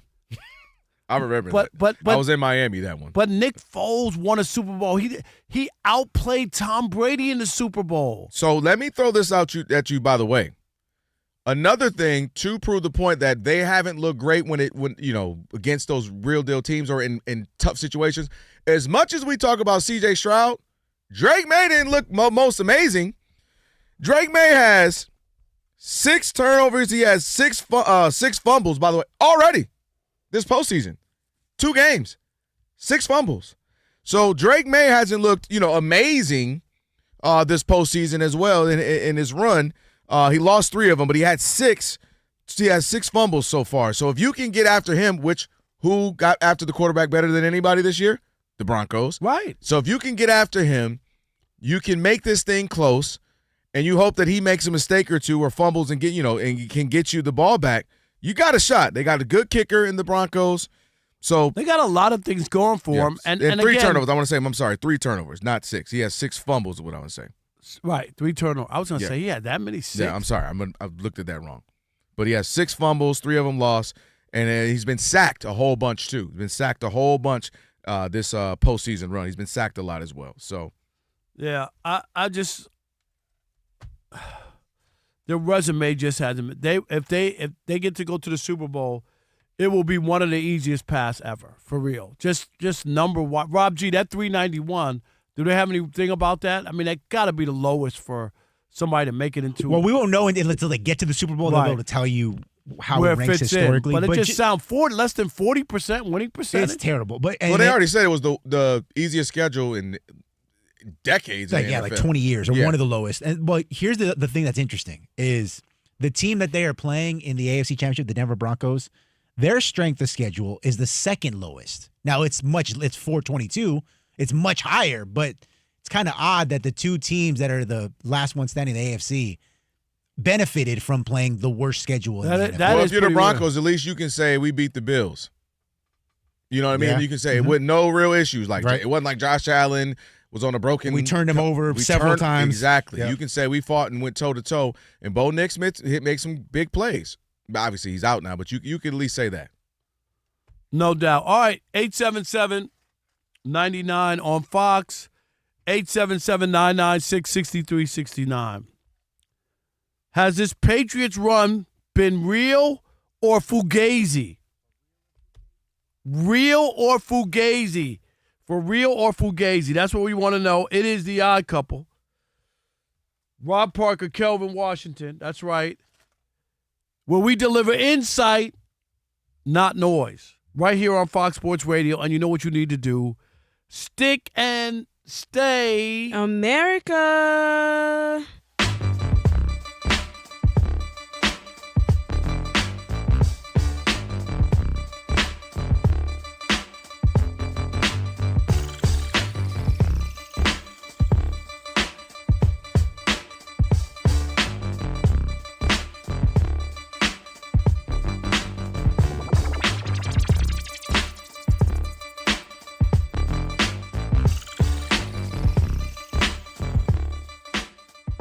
Dude, but one thing that we do know for sure is that Steve Kerr is currently on the last year of his deal in Golden State. And The Ringer reported earlier on Thursday that multiple assistants on that Golden State staff are working under the assumption that Steve Kerr is out at the end of the season, no matter what happens. So the last dance, as it were, with Steve Kerr, Steph Curry, Draymond Green, and that group. All right. Oh, you clap? What you clapping for? Bravo. Okay. Bravo. Do not give Steve Kerr a new contract. No contract extension. This well has run dry. I'm ready to move on from Steve Kerr. He got you 4 championships, but can we talk about some of the stuff he didn't do? What's that? develop young players. I can't argue. Do you remember that? Remember when they got Weissman? We can go down the list. There's a list of young players that never got developed. Look at what he did with Kuminga, what he's done to Kuminga. Oh, you beat me to it. He's another guy. Look at what he did with Draymond Green. Turned him into a monster. Yeah. And the bottom line remains that you got all you can get out of Steve Kerr. And I'll tell you this. I'm ready to say that if Mark Jackson didn't start with those young guys, where would this Warriors team be? They might not be the team that they are now because he hasn't developed anybody.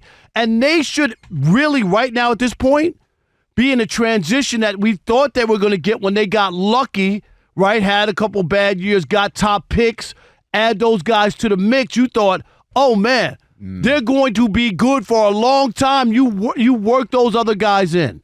You haven't seen hide or hair of those other players that Steve Kerr got in those situations.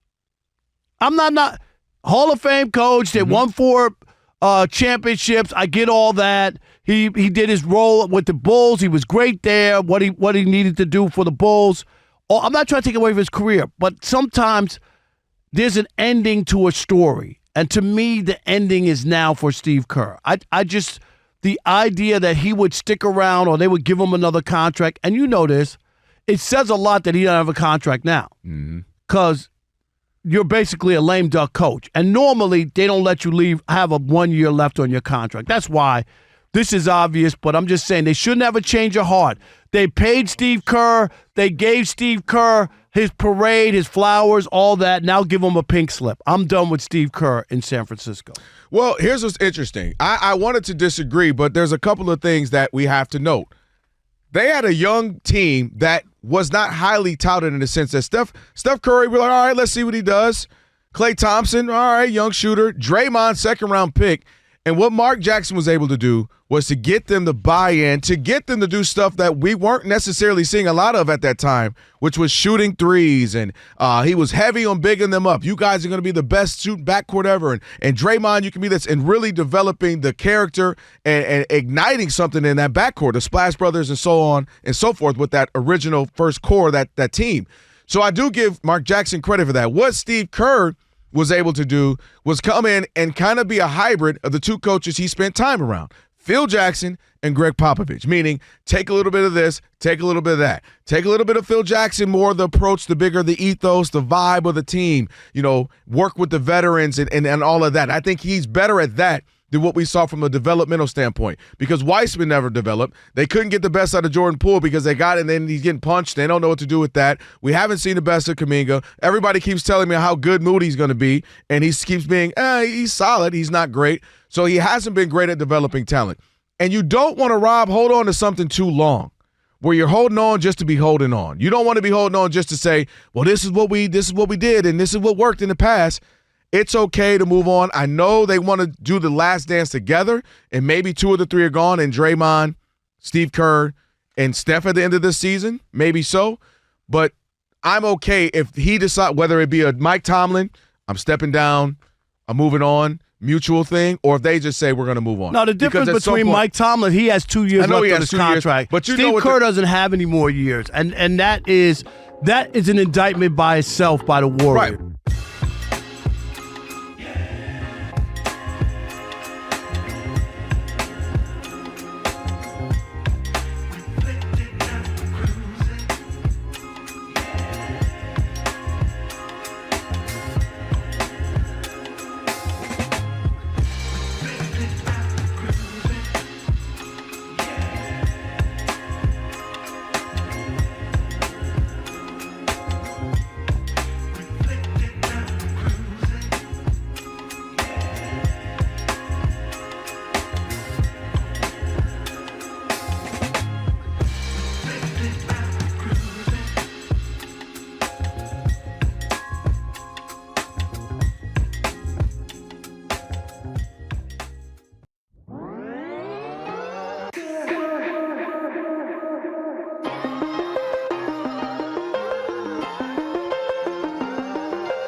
It is the Odd Couple, Rob Parker, Kelvin Washington, on a Funky Flashback Friday.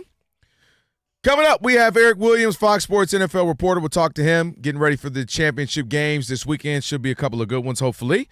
And with the iHeartRadio app, you can stream us wherever you happen to be. Catch us in all your Fox Sports Radio shows live 24/7. And the new and improved iHeartRadio app, just search Fox Sports Radio in the app to stream us live all day, every day. Be sure to check Fox Sports. Make sure you're your preset. So as soon as you open the iHeart app, we'll pop right up. You don't have to waste time trying to find us. Bam, right there. Click it and start listening to your boys. All right, 877-99 on Fox. Fugazi, frauds, the Patriots, or nah?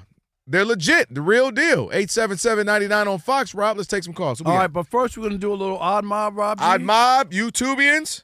Yes. What are they talking about? A lot of YouTubian comments from hour one, not so much on these Patriots. They're like, F the Patriots. Right, we don't care about that. I believe it's hour one, though. Yeah, a lot of stuff talking about what happened with Phillip Rivers and him bypassing all the qualified black men. They just want to keep the black man down. You know that. Always. The league is only 67% black. I'm just saying. Y'all can go play and catch and run, but y'all can't be coaching people out here. Don't get carried away. It's not like we're asking for jobs in the NHL. We should be coaches in the NHL. Yeah, we getting about what, 4 or 5 brothers maybe? We got all from Canada. Yeah. What's interesting is all the callers were supportive of you guys, which I thought was kind of on par. You got some people, several, and I have to read them all. Terrible take. Why are you focusing on that?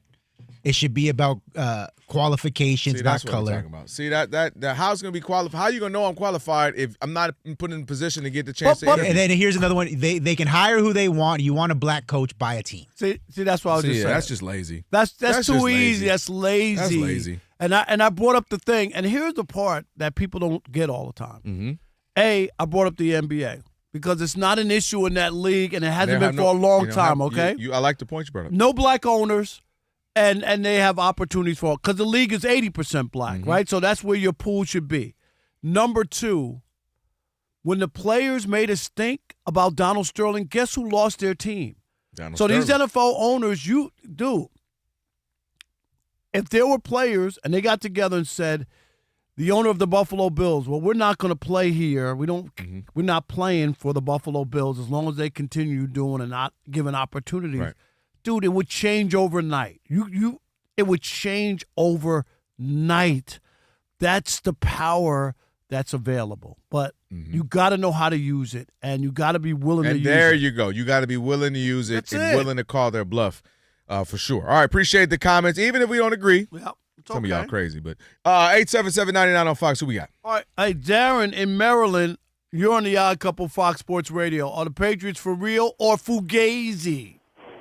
Hey, Rob and Kelvin, how y'all doing tonight? Doing great. My take is first let me say this. I'm a diehard Washington fan. I can't stand the Patriots. However, you can only play who's in front of you when they make the schedule before the season starts. So it's not your fault that the teams they put in front of you look like some trash, some cowboy trash like most of the teams look like. So you beat them up the way the Patriots been doing. So I say it's for real. Because you're not going to call the NFL and say, hey, I don't want to play them. They no good. Put another team in front of me. You're going to beat who's up in front of you. A lot of other teams had last-place schedules, and they didn't do as well as the Patriots. And like I say, I can't stand the Patriots, but I give props when props is due. Yeah, no doubt. No doubt. I mean, you can only beat who's in front of you. Still fugazi. I don't care. You don't care? No, I don't care. Thanks for the call. We appreciate it. What they got to do? What they going? You want them in the middle of the schedule, just switch the schedule up? It's like winning the in-season tournament, like when the Lakers won it and the Knicks. You know, right. They're 4 quarters away from being in the Super Bowl. That's a little fugazi. Different. Yeah, okay. Darvin Ham's rolling his eyes at you right now. Andre in Massachusetts, of course, the Homer in Massachusetts is going to be all about the Patriots. I already know, Andre, but go ahead. We're going to give you your time. And I know you think it's real, don't you? How you doing? Thanks for taking the call, Rob. You're right. I do think it's real, but we also have to make it clear I was born in the great state of New Jersey, okay? So I watched Where were you? What exit in New Jersey? That's what I want to know. Exit, it's been a while, like 46, where you get off in Newark You know, you get off in Newark, you go through the Oranges. Yes. And then my people are from Union. Okay. Union, New Jersey. All right, I got it. So very fortunate. My grandfather, part of that great migration, you know, part of the greatest generation, served in World War II, and then the family goes from there. But let's come back to the Commonwealth, right? I do think the Patriots are for real, and the reason being, Lee, yes, you're 100% right. They had cookie-cutter schedule based on the dumpster fire that's been the organization over the last 4 years. Mike Vrabel's come in here and brought stability, but they have won close games against competitive teams in high-pressure moments. That was a good win against the Chargers, right, in the playoffs, right? To know that the Texans didn't have Nico Collins, but that was a turnover royale that was in the balance, and they went ahead and took care of business. So not only are they winning these close games, they're also mollywopping the bad teams. They're stomping them out, right? When these trap games, they don't mess around and go in there and lose some of these games that they otherwise should have won. They win those games big and send a clear statement. So bottom line is, this year the NFL is wide open. That's why your points about Josh Allen, these other guys that haven't taken advantage, are 100% right. But the Patriots are one of these resurgent teams. These are new kids on the block that have a chance to go and get a Super Bowl this year. Hey, Dre, don't hang up. We got to get to the bottom of something real quick, okay? We've been wanting to ask you this for so long. No, Dre, I already know the answer, but Kelvin and Rob G, they don't know the answer. Well, because Rob G is giving me mixed information. Rob G is saying one thing, Rob P is saying another. Are you black? The Cape Cod kid is most certainly African American. Yeah. Well, no, that's what I was saying. And Rob G said no. Rob said Alex said you were Italian. I love Italian cinema cuisine. Hey, forget about it. Forget about it. No, I'm like New Jersey. I love it. No, that's what I said. And then Rob G was. I said it all along, and not that it matters. We just need because it's like Sean in Sacramento. Like when I met Sean in Sacramento, you walked right by him, didn't you? I could not believe it. Rob G, when I showed you the picture of me, they were like, "What?" No, you walk right by him. Sean from Sacramento is Filipino. Yeah. And his voice and everything, I swear. No, that is the most shocking. Look at Martin. No Elijah way. put the camera on Martin. Sean in Sacramento is not black? Nope. No, he's Filipino. Bruh, not at all. Out of town. Not like my dad is black, but no, not at all. He's Filipino. Wow. Bro, yes. That's how I felt when Rob sent us a group text, a picture. Hey, look at Sean. I said, where? We went to a game in Sacramento. I'm zooming in the picture, Martin, and seeing somebody in the background, because I know it's not the dude Rob's got his arm around. Who's behind? Wow. That's crazy. Shocked. I would have lost a lot. I was just as sure Sean in Sacramento was black as I was Andre in Massachusetts was black. Yeah. Right. I was just as sure. That blows my mind. Look at it. Breaking news all day, every day. What you got, Martin? Eric Williams on the other side. There's a petition right now on change.org titled to reinstate Sean McDermott. It's got 60,000 signatures. Now, obviously, it's not going to happen, but just 60,000 people are saying they want Sean McDermott. I just told Ross, I said, whoa, dang, 60,000. You can't get... To get 60,000 people to agree on anything is impressive in today's day and age. All right, in the NBA, 10 minutes, 30 seconds left in the third quarter. The Rockets and the Pistons. Houston with a 57-54 lead over Detroit. Kevin Durant with 18 points. Sengun has 12. Cade Cunningham has 8 points. Jaren Duren, the high guy for Detroit right now, with 10. Elsewhere in the association, about approaching halftime in most of these games, Phoenix has a 59-56 lead over the Hawks. The Nets lead the Celtics 50-42, 55-54. The Cavaliers over the Kings, and Memphis leads New Orleans 24-21. Indiana with a 27-22 lead over Oklahoma City. Those last two in the first quarter. The Browns announced that they have finished a second-round interview for Jaguars offensive coordinator Grant Udzinski for their head coaching position. The Bills interviewed Phillip Rivers for their head coaching vacancy, as well as former Dolphins head coach Mike McDaniel, although Mike Daniel did agree to be the Chargers offensive coordinator earlier this week. That deal contingent upon him not getting a head coaching job. J.K. Dobbins will not play Sunday in the AFC Championship game, despite the Broncos opening the running back's 21-day practice window last week. Same story for linebacker Harold Landry for the Patriots. He's going to be out. Sam Darnold's clear off the injury report, will start Sunday against the Rams, and Fernando Mendoza declared for the 2026 NFL Draft, as well as his Indiana teammate D'Angelo Ponte, the cornerback.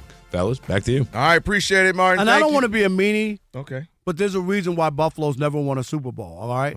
And the idea that they're trying to get their old coach who had 9 years, never got to a Super – not forget about winning, never got to a Super Bowl. Is the next petition about getting Marv Levy back? You know what I'm saying? Is he still with us? Have we confirmed? Is Marv still with us? As far as I know. Okay. How old is he, Rob G? Is he 93? I'm going to say he's 95, right. Marv Levy. He was a coach 90, a long time ago. 93. Marv Levy, is he alive? He is 100 years old. Wow. Put some respect on his name. He's still with us? Dang. So wait, he was 70 back in the day when he was going to the Super Bowls. It's unbelievable. And 0-4. But the idea that they're going to bellyache about getting their coach back and sign a petition. Come on, man. You think I think Marv Levy could pull 50,000 signature. No, I'm just saying. If McDermott can get 60, he went to 4 straight Super Bowls. So Levy might get 50 even now. All right. Eric might have an answer to that. Eric's Get to Eric in just like, 2 man, seconds. They're talking about a 100-year-old coach. What they calling me for? Aleve is here to help you keep your New Year's resolutions on track with up to 12 hours of body pain relief per dose. Aleve keeps you moving with the long-lasting body pain relief so that you can achieve your goals. Use as directed for minor aches and pains. Joined now by Eric Williams, Fox Sports NFL reporter, EW NFL 22 on X. What up, E? Yo. What's up, fellas? Thanks for having me. I got nothing on Lee. He's like, I got nothing on the 100-year. I'm just like, come on, Eric. Like I got a problem with the fans. A coach who had 9 years. It wasn't like he was a coach for 2 years or they didn't give him a real chance. Or Super Bowl winning coach. Right, and bring or something. Like 9 years, you didn't get there. You had the easiest path to get there, right? No Lamar, no Mahomes, no Burrow, right? And you don't get there. What are they thinking in Buffalo? I don't know what they're thinking. Obviously, if he didn't get it done after 9 years, it probably was time to move on. I think that was the right decision. I don't like necessarily how they handled that decision. But, yeah, it's time for some new blood up there for sure. Well, speaking of new blood, we had our first topic of the day, and Kelvin and I are both just – this is where the NFL bothers us. Why in the world is Phillip Rivers jumping to the head of the line to be an interview in Buffalo? Like seriously, like they let this guy come back and play quarterback at 45 years old, looking like the Michelin Man in his uniform, and he hadn't played in 5 years, and that flamed out. That didn't work. He didn't win a game, and then. Now he's jumping all these other coaches to get in line for a head coaching job. And they have 10 openings, Eric, and no black coaches hired yet. I don't believe one's going to get hired in this cycle because the best guy is Brian Flores. And he can't get a job. And he's not going to get a job while he still has a lawsuit. So why is Phillip Rivers a hot commodity for head coach? Phillip Rivers is a name. And obviously he's a name that we just saw out in the field. So he's kind of back in our minds again. He's coaching high school. Obviously, that doesn't prepare you for being an NFL coach. I do feel like Phil is one of the smartest football players I've been around, having covered him when he's with the Chargers. So I understand that part of it. And he certainly knows enough other coaches and former players that he could put a staff together. But, you are right. He is jumping the line a little bit in terms of other folks that are maybe more qualified that have been in the league coaching either as coordinators or have been head coaches previously. One of them interviewed for the job, Anthony Lynn. I think he deserves another shot. Yeah, why can't Anthony Lynn get another shot? That's a fair point. That's a great question. You're talking 32 owners and having familiarity and having a relationship with those guys. So I think that's part of it. But we saw with the Colts. They did this Jeff Saturday. You remember? He won his first game. I'll never forgive Bill Cowher. Bill Cowher was against the hire, okay? He was against it. Being a coach and what all these guys have put in to get to that opportunity. He won his first game, and Bill Cowher flipped and was like, oh, you just got to be a leader of men. And, of course, they never won another game in Indy. In Indy that year. You know what I mean? Yeah. So, Jeff, we've seen this before. So, I think you bring up a good point with the black head coaches. Obviously, they don't have as long of a runway as other coaches. So, if they do get in there, they better win quickly or else they're going to be out of there. So, that's part of it. And then you don't see them get a second opportunity if they don't produce the first time that they're head coaches. So that's part of the issue. The other issue is most of the potential black head coaches are defensive coaches, and a lot of these owners are looking for offensive coaches, although I believe 3 of the 5 people hired have been defensive coordinators. There's the point. And Eric Bieniemy was trying to get a job for 1 million years. That Kansas City offense wasn't the same after he left. And they came back running to him. Right, but, speculation was that Eric wasn't interviewing well. At least that's kind of was the word out there. I don't know if that's true or not. Right. So there's always hurdles that you have to overcome as a black head coach, and guys that I talk to in the league understand that. I think the other thing is the Rooney Rule and whether or not those are token interviews or legitimate interviews, and guys don't want to take those interviews if they're not legitimately. I would not do it. Mm-hmm. If they called me up and said, "Hey, come," and we already hired the guy, but we just want to have you come in and practice. I don't think they would tell you that. Well, but we just want you. We would know, a.k.a. Brian Flores. And Eric, I don't know how old you are, but this happened in Detroit when Steve Mariucci was hired by the Lions. Everybody at the Super Bowl knew, or everybody before that knew that Mooch was going to be hired. The Lions couldn't get one black coach to come and do a dog and pony show because everybody knew that Mooch had been hired. And I think it's insulting, seriously, to 100%. have me come out and there's no job. Just so you can check a box. Exactly. No, it happened when I was covering the Seahawks and they hired Pete Carroll. They needed to fulfill the Rooney Rule, and they actually interviewed Leslie Frazier at the airport in order to do that. So, it's not. So he could just get right back on the plane? All right, no, that's crazy. Hey, wait a minute. They didn't even buy him a meal, Eric? They didn't even buy him a meal? No, they got them airport sandwiches. So I guess the issue is this. I think you have to do the interview because you have to get your name out there to let the rest of the league know that you still want to be a head coach. Hey. So it's part of the hoops that you got to jump through in order to be in a position to be able to be a head coach in the league. But the only thing is, you keep telling me you want me to read and move on. We can go on and on. Eric Williams, Fox Sports NFL reporter. Eric, we don't want you to have to be the burden of the NFL's problems. So we can sit here for another hour, Rob and I, with you. So we will ask you about the games. I'm going to start in NFC. Sam Darnold's a turnover machine against the Rams, but however, he could say, hey, I eked out of it. We came back, and the Rams collapsed, choked this last game, and earlier we only lost by 2 despite my 4 interceptions. So what do you think is going to happen now where a lot of people are picking the Seahawks and think they've kind of found their groove? Yeah, I'm going with the Seahawks, too. I think they're the more rested team. I think they're the more talented team. I think they have the better defense. Obviously, Matthew has carved them up in the first 2 matchups. The special teams piece still concerns me with the Rams. Are they going to be buttoned up with that part of the football? And then I think, playing in Seattle is a real thing. I was up there for the divisional matchup. That was the loudest I've heard that stadium since, Beastquake. It was electric. And so obviously McVay has experienced that, so they'll be prepared. But I do feel like that energy is going to give the Seahawks a little bit more juice. McDonald is one of the best coaches doing it right now. They're buttoned up, offense, defense, and special teams.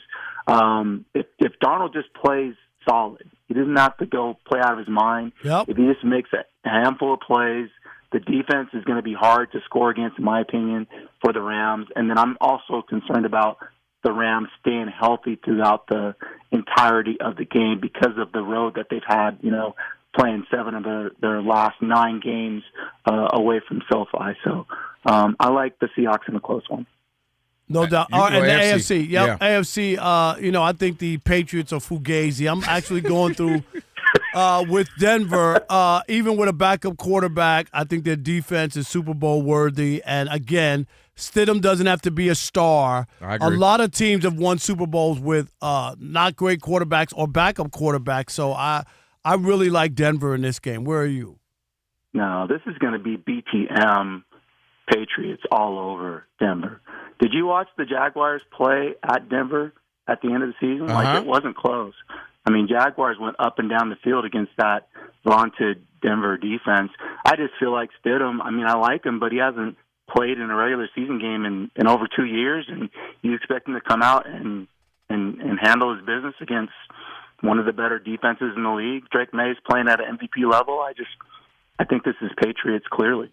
Okay. I don't agree with that. I still haven't made my final decision. I got an hour before we pick our picks, but I agree with that. If nothing else, if Stidham doesn't win the game, he'll probably get a head coaching job, though. I'm just saying, since he hasn't played a couple of years. That was a good one. I'll give you that. I'm just saying. Hey, Eric, appreciate it, man. Thank you, Eric. Thank you for solving the NFL's problems with the odd couple today. Hey, we're sorry to put it on you, but Eric was like, dang. I know. Y'all ain't want to have fun, talk about this. Y'all. No, we got to, it's big. We got to talk about it. He said, did I call into the odd couple or the NAACP? He ain't know what he called it. He thought this was Al Sharpton's show. I'm just saying. I have a dream that one MLK Day on the 15th, the 19th. Thank you, man. Appreciate it. All right. Sean Payton, we were just talking about the Broncos. Chance to get back to the Super Bowl. How much credit does he deserve? We'll tell you next. Odd Couple, Fox Sports Radio.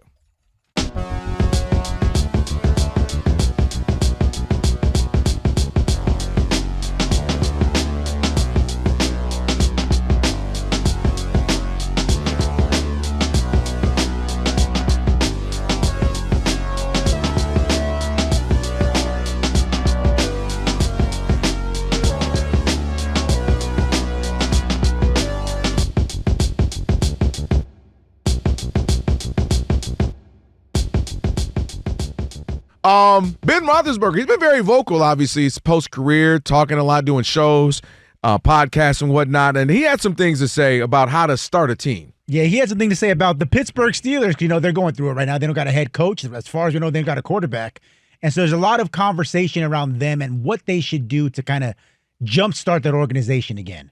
And what he said about this current Steelers situation, I think applies to a lot of teams in the NFL. Take a listen. I would not draft a quarterback for at least 2 to 3 years. That's just my opinion. The issue that I see with a lot of teams is they get a quarterback and they try and build around that quarterback. I think it should be the other way around. I think you should build a team and put your quarterback in it. It happened to me. I had a great football team. They plugged me in. We had a veteran group. It works. It works better than trying to grab a quarterback and be okay, we're going to build around this quarterback, because then it's going to take you 4 or 5 years to build around that quarterback. He's probably going to look like poo up to it, and then you're like, is he really our guy? Is he not our guy? That's the key part for me, Rob G, that last part right there. Well, I think if we all got to heaven and we could like replay life and be like, what would have been like if this, option A, or what would have been like if I went down this? How many quarterbacks aren't as bad as we thought they were? I'm not saying everybody. Clearly some people just aren't good. They maxed out in college. They peaked and all that. But there's some that I just wonder, they weren't as bad as the situation they were in. Sam Darnold being an example, right? Not saying he's a Hall of Famer, but he looks like a quality quarterback for the next handful of years, right? Baker Mayfield in some situations. Bryce Young. You know, if Bryce Young were to go and be somewhere else, well, we all of a sudden go, man, Bryce Young actually pretty good. Like, he was a Heisman winner. He was good in college, has peaks and periods where he's good now. And I look at that to Ben Roethlisberger's point. He was fortunate enough to come into a situation, defense great, running game great. You had Jerome Bettis, you have Fast Willie Parker, you have receivers, you have a veteran presence, you got a good coach and Bill Cowher. Like, he walked right into a good situation. Russell Wilson walked right in, Legion of Boom, beast mode, running backs, you got receivers. You walk in, and all we need you to be is quality. Tom Brady. Tom Brady was a 6th-round pick. Like, we knew, okay, he could play a little bit. Obviously, I saw him at Michigan. You get in a good situation, Bledsoe goes down, you get in. And I'm just wondering, I'm more of his alignment of, or thought process of building a team, establishing a team. We got a team. We have what we are. We have an identity. I like where we're going. We got a guy come in, and he's going to be able to grow with us and be good with us, versus just trying to go get a number 1 pick, and your team is trash. Your foundation is trash. Your coaches are trash, and you're scrambling. You don't know what you're doing, and it's wash, rinse, repeat over and over and over. I much rather build up. And you see how the Ravens have been able to do that over the years. You see the Patriots, now they're right back. They've been done. And look at the teams in the Final Four right now of the NFL. Yeah, the Rams. Go ahead, tell me. Rams? I'm glad you said that. Go That's ahead. exactly what the Rams did. Yeah, okay. Want to tell you how? Yeah, the Rams did that. They built a team, and they had Jared Goff in there. They go to the Super Bowl, they lose. You know what they did? They had a team and establishment. They get Matthew Stafford, and they're right back there. Now, and they're this able whole to do argument by you and Ben Roethlisberger is ridiculous. Okay. It's dumb. Tell us how. Okay, because most teams, and we talk about NFL Sunday all the time, that if you don't have a quarterback, your season's over and you don't matter. And you could talk about build your defense first. The freaking New York Jets built a number 5 defense, and then they added their quarterback. What did it get them? Nothing, because they didn't have the right quarterback. So they had a good defense, and they did exactly what he said. The Texans aren't going to the championship round or have a chance at the Super Bowl. You know why? Because they didn't have quarterback play. They built a defense, okay, and they had a quarterback. So and you can sit here and handpick a couple situations and say, yeah, you should do it this way. If you do not have a quarterback, I don't care about your defense. I don't care. Don't care about your special teams. I don't care about your coach. You will not win most times.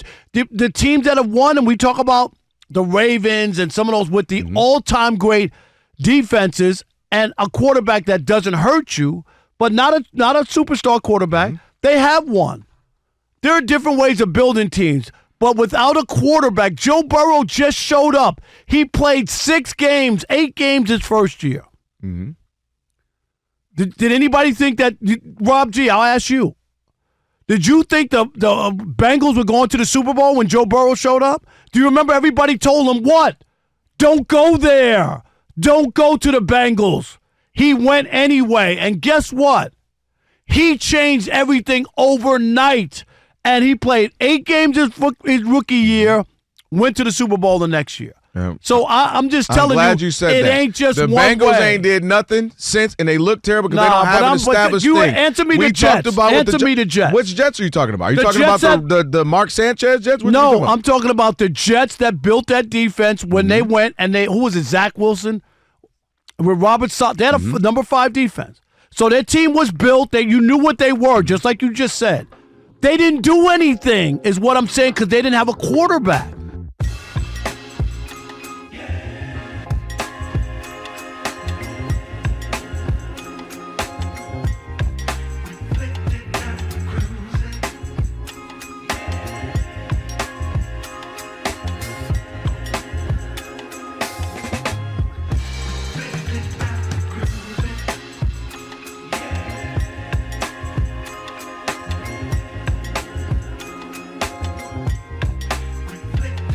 Hey, come on.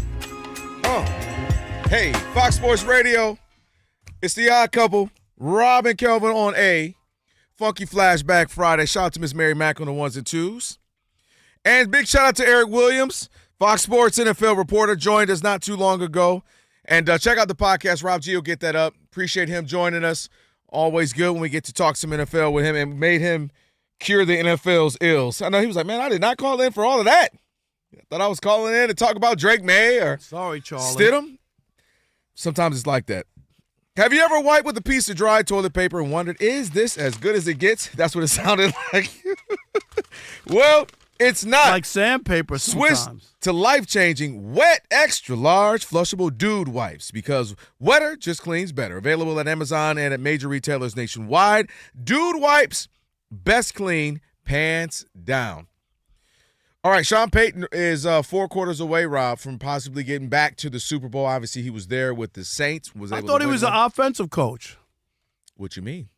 Sean Payton. Yeah, that's what he's known for. This team is about defense. What's your point? He's along for the ride. Oh, don't do that. Yeah, he's along for the ride. See, we've been having a nice day. We ain't argued all day. We're going to argue. He's along for the Yeah. ride. Sean Payton doesn't deserve all the credit he's about to get if they get there. It's about their defense. Come on, be honest. No, defense. Listen, we know the defense has been. It's been good. which if you had to rely on one of the two parts of the game, offense or defense, and I'm not, even without the injury, say that it was Bo Nix. Yeah, Bo Nix was there. Which one would it be? It'd be the defense. That's all I'm saying. But I think you're underselling Sean Payton. May I elaborate? Let me tell you why. Number one, this is the same guy who came in there and had Russell Wilson, got a decent bit out of Russell Wilson for a little bit, but then fell out of love or like or just relationship with him. They had their thing going on and convinced the organization and said, nah, I can do something with the kid, get him out of here to the tune of $70-something million it's going to cost us, but dang it, it'll be worth it in the long run, and was able to do that. And then all of a sudden, they got the team turned around, and he is one of those people, and he did it. Ignore the bounty gate. In New Orleans, where he was able to say, I entrust you with the defense. He's entrusting Vance Joseph with the defense. They look really good this year, obviously. And now they're in the 2, and he got right back in the game from TV, and now he's 4 quarters away from the Super Bowl. So I'm not going to sit up here and act like he's John Madden. Why are they going? Why are they this close to going? Why? It's because they have the top-rated defense, and they're sacking people like left and right, like bags of potatoes. That's why. It's not because of his offense. But he's the coach. No, it doesn't matter. He's not a singular. It's not like, he is the head coach. Can I give you a lesson? In the position. How many years I've been covering the NFL? Since when? That's too much math right now. All Since right. 1987. 1987. Do you know when the Chicago Bears won the Super Bowl in 1985? Yes. Can I take you for a history lesson? Yes. It was the 46 defense. Oh, yeah. Right? By Buddy Ryan. Of course. When they won that game, go look at the tape. Go look at the old pictures. What happened after that game? Do you remember? They lifted Buddy Ryan up. I know what you're talking about. They sure did. So you saying Vance Joseph's about to get up. They sure did. And I'm not saying that Mike Ditka didn't because he was a coach. Yeah. But Buddy Ryan, everybody knows that the reason that those Bears won was that 46 defense, and Buddy Ryan was lifted up on the shoulders of the players and walked off Soldier Field. I mean, at the Super Bowl, wherever it was. You know what I'm saying? If you don't cut it out. That is exactly the same thing for Vance Joseph. Give my brother Vance Joseph some credit. Now, let me tell you. Give him some credit. See, now this is why they're not going to call him for a head coaching job, because you done took it too far. Now, all of a sudden, Vance Joseph is Buddy Ryan. Rob G., I like Vance Joseph. I want the brother to get opportunity, but dang it, Buddy Ryan level? Did you see that defense of the Bears? See what I got going here? You made Rob G turn black again. Rob G., I forgot my glove at home, but come on, my man. Rob G ain't been black in about a year. You came back black for a minute, since his roommate moved out. Ever since I saw Rob's old SUV that he had that said "brother on board," I felt that. I felt that deep in my heart. Man, no. I should be rich by now. I don't know why you didn't put that on the drop top, Rob. You know, I couldn't. They would have thought it was stolen. It would have thought it was stolen. But come on, brother on board. Brother on board. Brother on board, don't shoot. Hey, you brave. I'm about to say you brave out here. I know you didn't have that in Detroit. No. You know, Detroit's different. No, you'd been getting pulled over in Detroit. What? Not in the city limits. You know, if you'd have been in through Dearborn. Oh, I used to get pulled over all the time when I lived in Bloomfield Hills. Oh, yeah. On the way from Southfield to Bloomfield Hills Farmington, Bloomfield, Dearborn, Ann Arbor. Wood, right. Oh, yeah, all that. Martin, you know about that. Don't Always. act like you don't know what we're talking about. Boy, you certain neighborhoods out there, you better not. Orchard Lake Road past 9:30 on a weeknight? Yep. Good luck. You're getting pulled over. Yep. Terrible. Man, I'm driving through all the neighborhoods. All no right, main roads. Hour number 3 is coming up, right? You ready? That's right. Hour number 3, we got to talk about Matthew Stafford.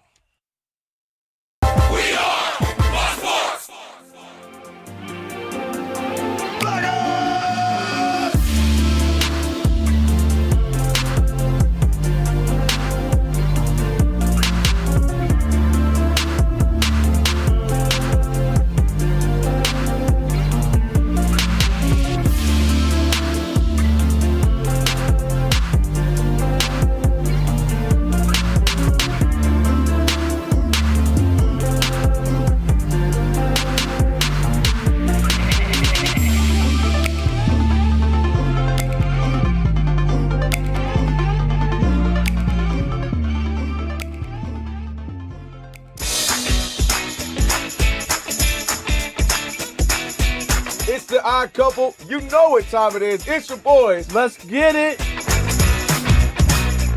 The Odd Couple is fun. Check. And informative. Check. What's up, America? You want to talk sports with 1.5 of the best-looking guys in the game? That game was incredible. You are wrong. You'll be king of the water cooler.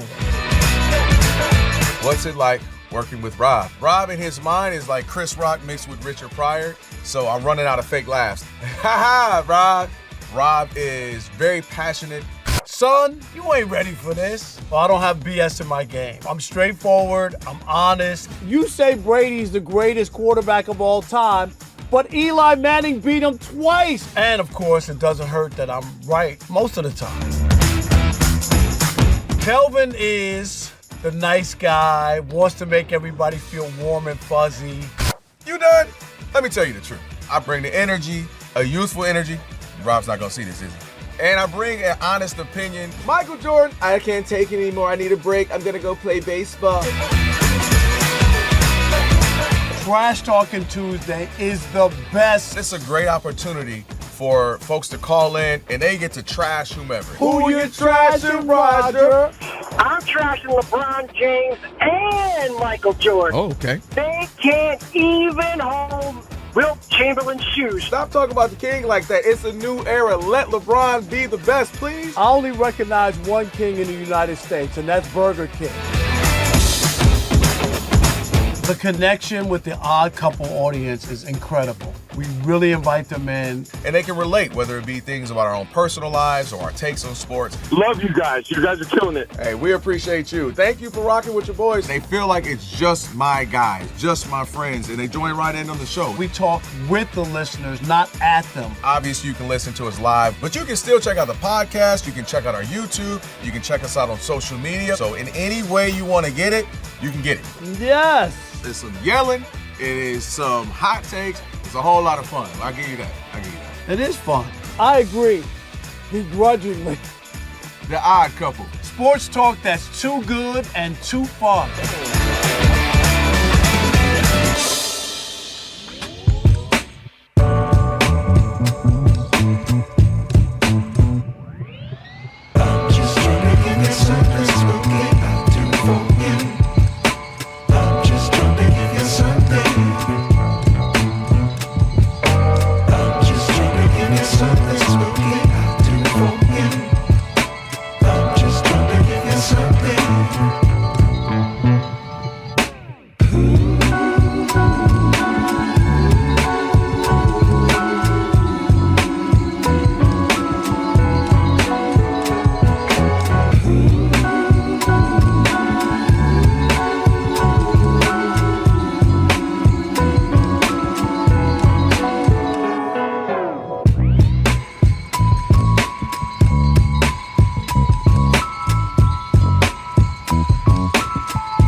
In the NBA, near the start of the fourth quarter, the Houston Rockets have a 86-74 lead over the Detroit Pistons. Kevin Durant with 26 points on 9 for 14 from the floor. Jalen Duren, the high guy for the Pistons, with 16. Cade Cunningham only has 10.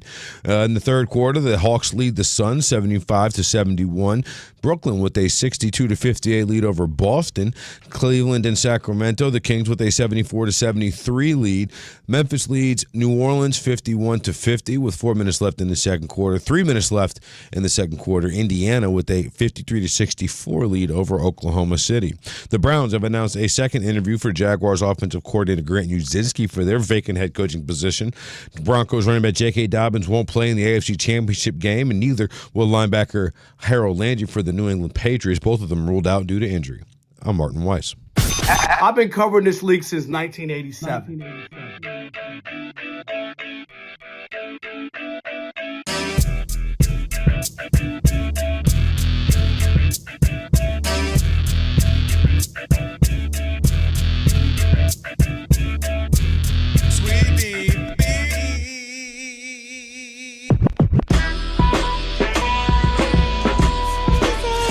Can this sports writer and this sports fan share a radio show without driving each other crazy? Now, live from the Fox Sports Radio studios. Here's Fox Sports Radio's Odd Couple, Rob Parker and Kelvin Washington.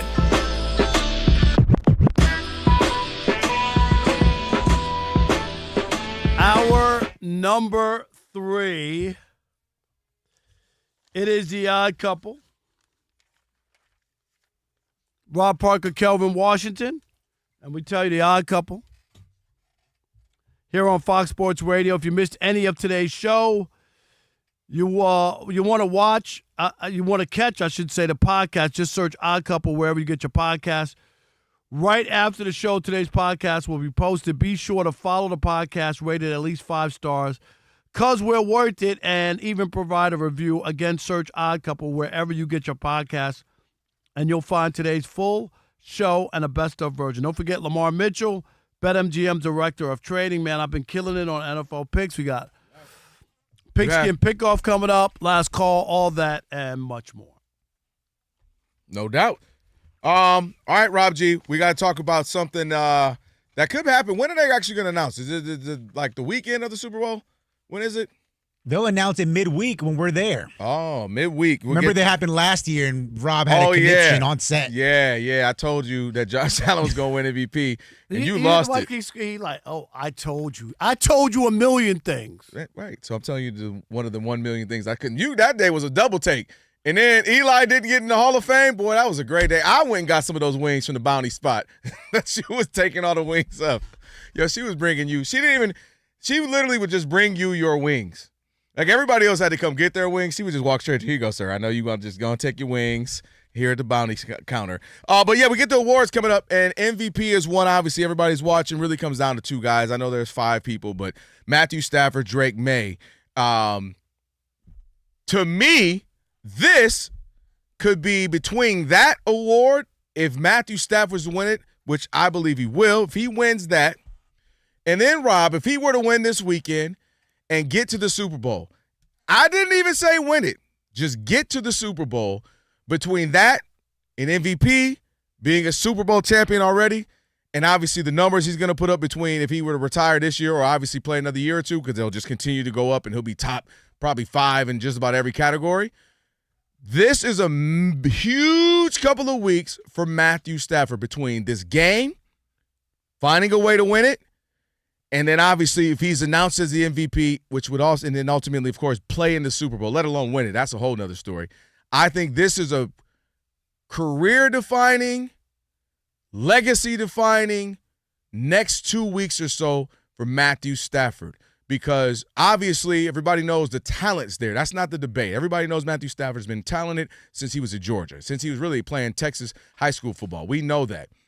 But for him to go through those Lion seasons, 0-16, they get him, make the postseason a few times, but didn't get that win, didn't get the postseason success you would want along with that talent, to then come to the Rams, win it, play in the postseason. Now I think he's like 6-2. I think it is in the postseason with the Rams, if I'm not mistaken, and win a Super Bowl with them.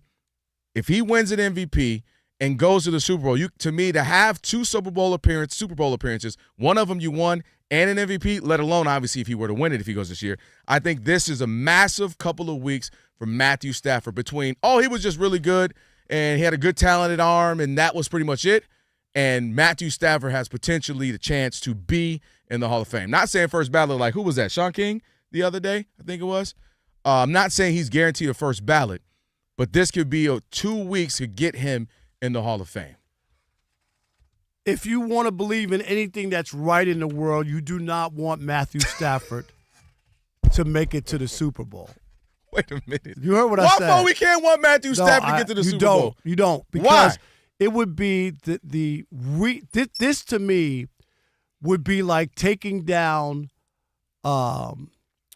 This is about to be outrageous. You already know. This is about to be outrageous. You know, in Philadelphia, they took down anything that mentioned slavery down in public. Yeah. Well, they've been doing that last. Yeah. But this is going on. Okay. To try to rewrite the history of Matthew Stafford. Now, the difference between me and you is that I actually covered him. Okay. Mm-hmm. And I'm not saying that you didn't watch him, but I actually covered him. I was there and watched his entire career. Mm-hmm. And Matthews, to try to rewrite and what he's done, first of all, Matthew Stafford had opportunities in Detroit, never panned out. Played with a Hall of Fame wide receiver, played with Ndamukong Suh and some other players, and they had a top 5 defense one year. They lost to Dallas. Mm-hmm. Okay. Stupid flag they picked up. Go ahead. Most of the stats Matthew Stafford has in his career are after the Lions are down 14, 21, nothing. A lot of padded. There's no way you can put a guy in the Hall of Fame whose nickname is Stat Patford. But it stuck, Rob G. You say I made the nickname. Yeah, I was going to let you go ahead. I was going to let you go. But it stuck. He was tearing up the Cardinals the other day, and what were people? What Rob G? When you saw what was trending, what did you say to yourself? I hate Rob Parker. Yes, you did. It was trending. Stat Patford. How in the world could Stat Patford be a Hall of Famer? It doesn't even make sense. You don't get that nickname by accident. Everybody knows. Here's the other part. He comes to the Rams that already went to the Super Bowl. They already went to the Super Bowl without him. They had a team in place. Matthew Stafford didn't. All right, he came. He threw the game-winning touchdown to Cooper Kupp. Kelvin, why wasn't he the MVP? You know how many quarterbacks throw the game-winning touchdown and then they're going to Disneyland? How come Stafford wasn't the MVP in that game? I mean, because he threw 2 picks. Because he didn't play that well. And he got a pass interference call to set up 1st and goal at the 1. That's how on a 3rd down throw. Mm-hmm. Number 2, look at the receivers and the weapons that he has even this year with Devontae Adams and Puka and all the weapons that they have, the running back. This team is loaded. They were the number 1 seed. What did he do this year? Choke that down. Terrible performance on Monday Night Football in front of everybody, or whatever that was, that national game against Atlanta. Also, up 16 points in the 4th quarter against Seattle. It was terrible in that game, the close of that game. And you're not going to rewrite history to make it like this guy, everything he played, he mostly played in meaningless games. 90% of his career were in meaningless games. That's a little. Can't do. No, it ain't. 90%. The 90% was crazy. Or meaningless games. Because most of the games with the Lions were meaningless. I was there. I watched them play against Green Bay to win the division. I'm trying to tell you. But what I'm saying is, okay, so I'll let you go on your soliloquy of all of these things. You had 10 minutes. No. Now, you are underselling so many things here, Mr. I covered him since the first day. But then let's go back to you covering him. They were 0-16. This is a franchise that you set up here and wrote 42 million articles about. Fire Matt Millen. Get rid of this person. The Lions stink. And he doesn't pull an Eli Manning. He didn't pull some other quarterback. He didn't pull a Caleb. Oh, I might not want to go there. He said, I'm going to sign up to go there, like you have said some guys should do. Go play in Cincinnati, Joe Burrow. He goes to Detroit, goes to a franchise that look awful, and then he makes them solid to good some seasons, right? They go to the postseason. They're 11-5. They're 9-7. They're 9-7. They're 10-6. They go to the postseason 3 times. The Lions were not going to the postseason. You know it. You were covering them. So for him to come in there, have some very good seasons, get them in the postseason, obviously make them entertaining, make them something relevant. Obviously you have Megatron. That's huge for a franchise that was so downtrodden that their best players just walked away, including Barry Sanders, and ultimately Megatron would as well. And then he goes to the Rams. That's an opportunity to fail. He could have came to the Rams and, you got this great opportunity, and stumbled and fumbled. What really happened was made us go, well, dang, what would Matthew Stafford look like with a competent organization for 8 to 10 years, to 12, 15 years? What would Matthew Stafford look like if he were with the Rams for the entirety of his career? Or if he were with the Packers like Aaron Rodgers throughout the entirety of his career? What would he have looked like? And that's one of the things that I think a lot of people are now saying when you're talking about the changing of the story. Because people are like, dang, if he had McVay for all his career, I don't know what he would have looked like. So now he's in the postseason, been producing in the postseason, won a Super Bowl, MVP candidate. I think he's going to win it. And now he's got a chance to go to the Super Bowl again. That is remarkable. And he's going to have all the things you say about Eli. Top 10 and all these stats. He's going to surpass him in all of these stats once it's said and done as well. There's only a difference. There's a difference. He didn't play in any big games is what I'm trying to tell you for most of his career. I was there. I covered the guy from day one. What big games did Eli Manning play in? He played in the NFC in the NFC East, okay, against the Cowboys and Washington and some good teams over the years, okay? I'm telling you that when Matthew Stafford was playing, they weren't playing. He wasn't winning games. And there was plenty of opportunity. He's played 17 years in the National Football League. Guess how many All-Pro votes Matthew Stafford has gotten in 17 freaking years? How many? 1, and that was this year. 1. I mean, what? Are you kidding me? That's a Hall of Famer, a guy who didn't even count and wasn't a part of the All-Pro. He was so good. Right. And the Super Bowl, you ready? 26 for 40 with 2 interceptions. That's why he didn't win MVP. Against the 49ers in the NFC Championship game, on cue, Rob G, did he have 2 interceptions in that game too? One was dropped by Tart or whatever, but he also in that game. That's why he didn't win it. That's why he didn't win the MVP. I don't know how many guys who throw a game-winning touchdown in the Super Bowl don't win MVP. It happens. He didn't win it. Especially when you're playing with arguably the best defensive player in the last 10, 15 years. No, it's because he had 2 picks. 7-2. He had 0. 7-2 in the Rams. What All-Pro? He is 7-2 since he's been with the Rams. And again, it makes you say, well, golly, if Matthew Stafford and Sean McVay had a 15-year run, it ain't about the team. What the heck? It is about the team. If he was with the Packers for 15 years, the team. And he has. Just like they Joe got Burrow. him and they won a Super Just Bowl. like Joe Burrow went when Joe Burrow went to Cincinnati. I ain't heard from Joe Burrow since. They were 0-7 in the postseason. Joe Burrow and since. Joe Burrow took them to the Super Bowl his second year, only 8 games into his career. Stop it. Since he's been a Ram.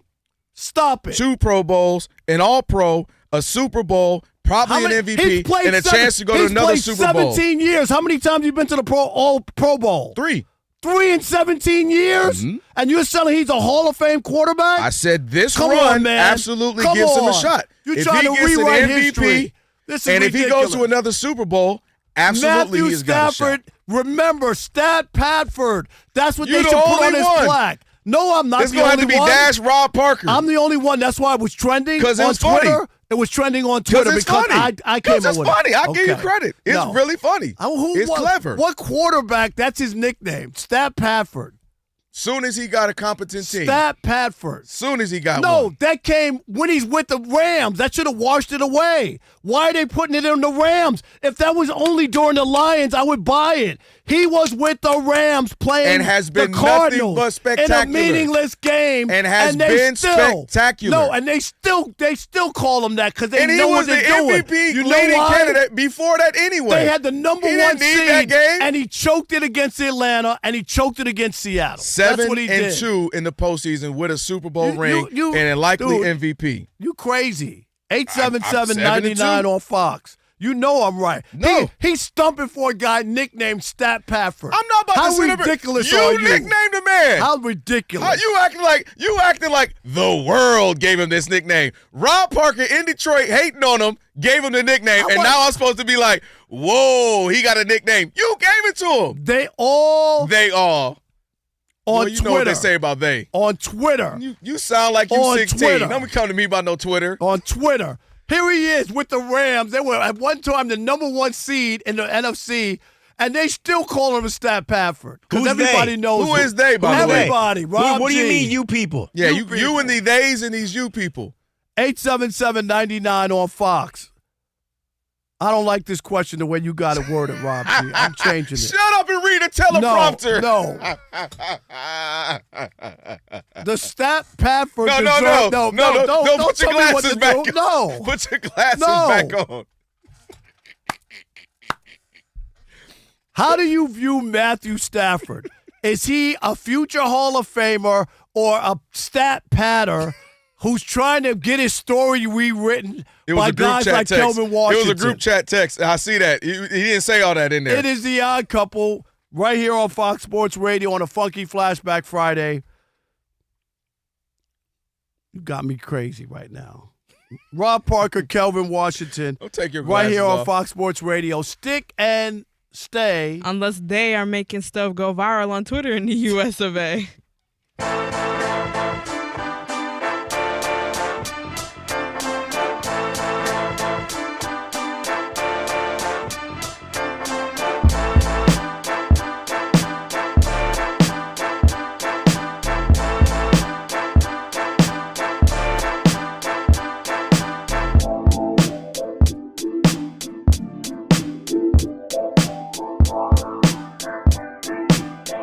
Arguably the best head coaching vacancy has been filled. The Baltimore Ravens have a new head coach. Jesse Minter is back in Baltimore, was there for a few years running the defense, left to coach with Jim Harbaugh and the Chargers. Now he's back in Baltimore. They're very excited about it. At least we think they are, because on Thursday, the Athletic's Diana Rossini reported that if Lamar Jackson had any kind of say, and of course we know that he does, the man that he wants calling shots, calling the offense there in Baltimore, can't be Jesse Minter because he's a defensive coach. According to Rossini, Lamar Jackson wants Cliff Kingsbury to be running the show there in Baltimore. Guys, are you surprised that for now, because we don't know any link whatsoever between Minter and Kingsbury, that the Ravens said, thanks, Lamar, but no thanks, we're going to go another way? I'm not surprised. Now, he might get his wishes, to your point, if all of a sudden he comes in, he's offensive coordinator, and then you get the best of both worlds. You got a defensive-minded head coach, and then you obviously get the guy. So they've said that there's no way they're hiring Cliff Kingsbury? No, they have not. Rob G? They have not said that, but they're usually when you get these hires, you say, hey, he knows this guy, and he knows this guy. He comes in with his own. They come in together. But a lot of guys, sometimes they don't have a guy. Right. So that obviously, if that happens in the next hour or something, we'll be changing our conversation. Well, that's why I want to say, be careful. Don't paint yourself into a corner. But I like, from a head coaching standpoint, I like the hire. Going back, let's go first. Like what hire? The head coach? Minter. Yeah, hiring him as the head coach. Okay. Yeah, because I like, number one, I like the defensive-minded coach, because specifically for this team, if we're talking about another team, I might go different ways, because the offense has been potent with Lamar Jackson. We know that. Lamar Jackson, healthy and going, could be potentially the best show. If you want to say it's Josh Allen, you want to say it's him, right in there. He's right in that mix, so the best show going. If Henry decides to sign back, they work that out. You got Derrick Henry. You got Lamar Jackson. You got weapons with tight ends. You got weapons with Zay Flowers and so on and so forth. The offense is going to offense. That's not my issue. If you can do what the Baltimore Ravens culture has been and lock down that defensive side of the ball, you will have what a lot of teams don't have, and that is the quality on both sides of the ball. Usually teams they're much more better on one side. They wish they were better on the other side. They could potentially be that if Minter is able to come in and solidify the defensive end. We know they have some of the talent. Some of these guys are on the Pro Bowl. So if you can lock in and get the best of them and lock up other teams so Rob Parker doesn't have to keep bringing up, you scored 40, but you lost to Baltimore week 1. Because the defense is better, you might be cooking with something. And then I go to Cliff Kingsbury. Rob, this happens all the time, where some people get identified and the league just calls them like a darling. And it can be any league, where they're just a darling of the league, and people just love them, and they have this fascination with this person, and they always want to give them an opportunity. I'll give you that in college. Lane Kiffin. He was the only person kind of always would fail upward, or at least fail laterally, and keep getting these opportunities, And he's finally made the best of it. He's even admitted he's got better as a person. He's gotten better in these opportunities. Cliff Kingsbury can start hot, can start okay, but there is a thing called the Kingsbury Cliff, where his teams have been known to start off hot, the offense looks good, and then they hit a ceiling. They hit a plateau, and they start to go down. And if you look at it, with the Cardinals, he was 28-37 over 4 seasons. 43% of his games. Look at him at Texas Tech back in college. 46% of his game in 6 seasons. And his offenses, when you start to look, you say, all right, they must be potent. Well, again, like I said, they start off solid. He was top 8 in his first couple of seasons, 2 out of the 4 with the Cardinals. And then it turned to 7th in his first season with the Commanders. Then he goes to 21st and 22nd. So to me, I'm like, what has Cliff Kingsbury really done that everybody always wants him to be the man and be the new head coach and be the hot commodity? I just don't see it. I think he's solid, and if you want to be offensive coordinator, okay. But the idea that he has to be the next man up with the head coaching positions, I've been blown away by that because I just don't see it. Stay defensive-minded. Tighten up the turnovers with the offense, because the offense is going to offense, and I think they might be heading in the right direction. Yeah, I don't know enough about the coach to be able to say they hired the right guy or didn't. All I know is that they're familiar with him. This is the issue in the NFL anyway, is a lot of cronyism and whatnot. And this is what they do. They hire people that they know and whatnot. So I know he spent time there. Mm-hmm. Obviously, they're bringing him back into the fold. He obviously made a good impression for people to want him. Okay, he went on his way and got the job with the Chargers. Now we're bringing back our guy who we had, and we liked when he was there. But I will always acquiesce and have input from a player. I'm not saying that he should be hiring people, but why wouldn't you want to listen to a 2-time, should be 3-time MVP?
Another thing, let me tell you right. Oh, okay, sorry. My bad, I got a little hype.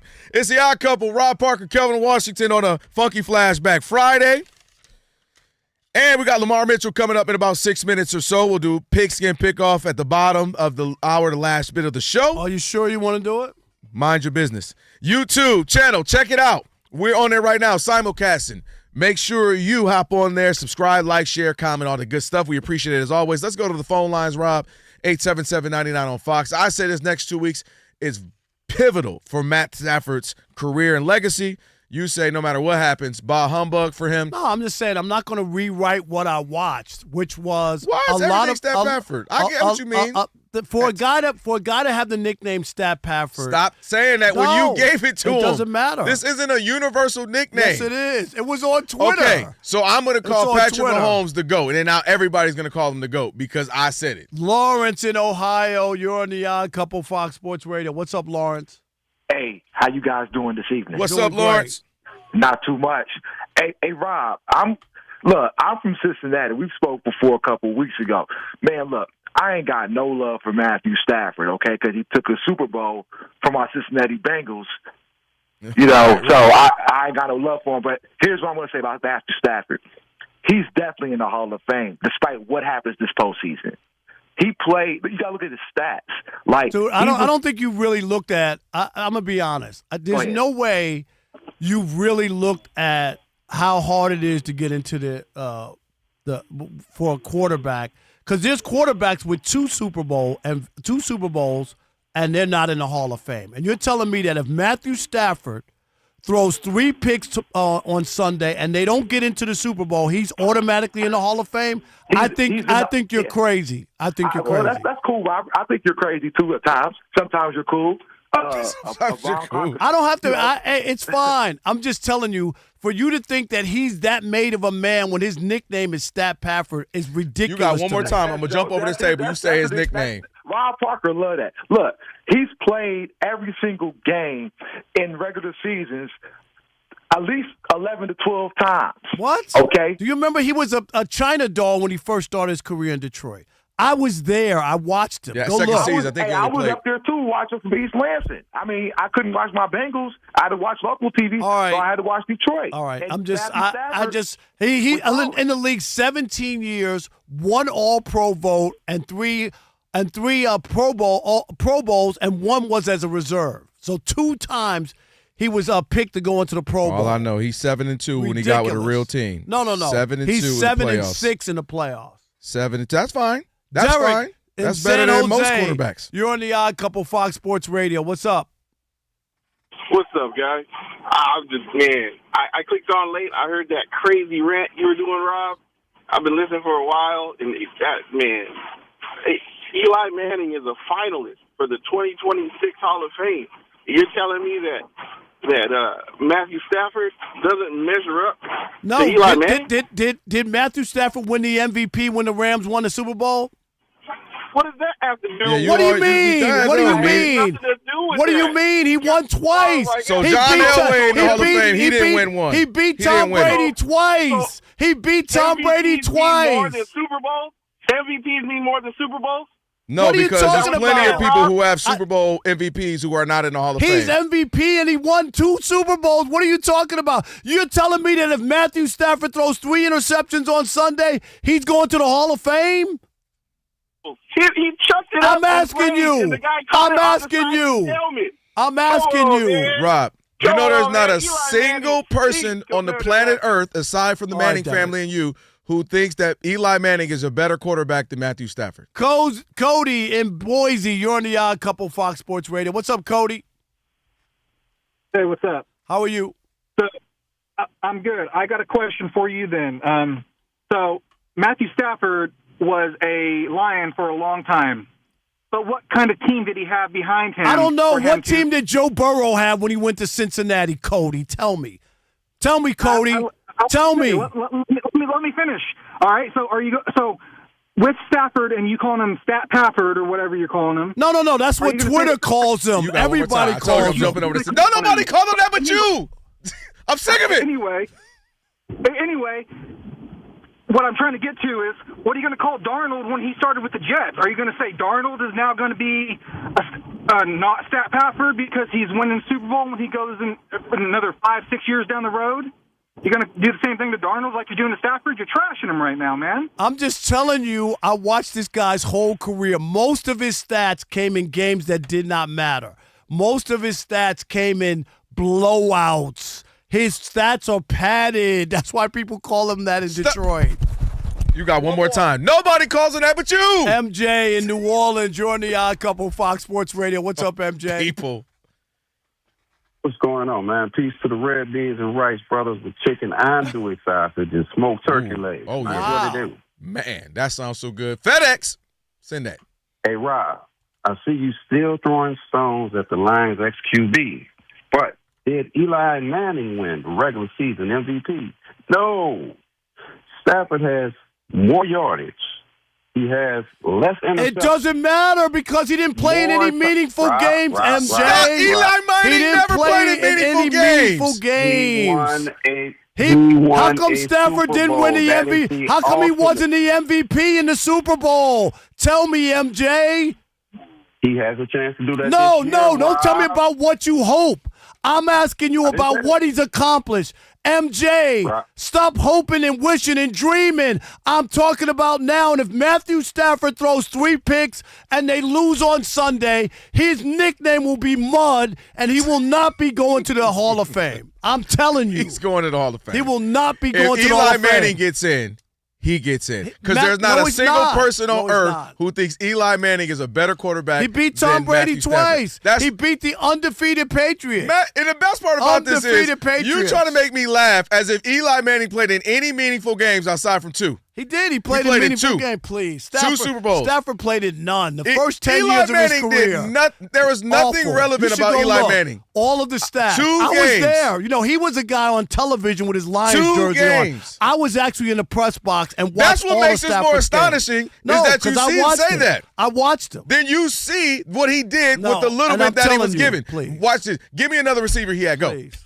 There's plenty. I don't want to get into all All right, that. exactly. All right, let's go. Exactly. All right, we got Lamarr Mitchell on the other side right now. All I know is my football knowledge I'll put up against yours any day. I will take that bet any day. Any day. I will take that bet any day. You got drilled this year. Any day. Raji, you heard it? Raji, you heard that? Any day you want to put that bet up. And when you pick up games. Any day you want to put that up. Games. He 0-4 every week. Football knowledge and picking games. All right. Totally different things. Because you're right. I am from the area. I'm familiar. Yes. I saw Matthew Stafford wear that 9 Honolulu blue. Yes. For the entirety of his career. Yes. Let me ask you this. Yes. At what point in time, including today, was he a top 3 quarterback in the league?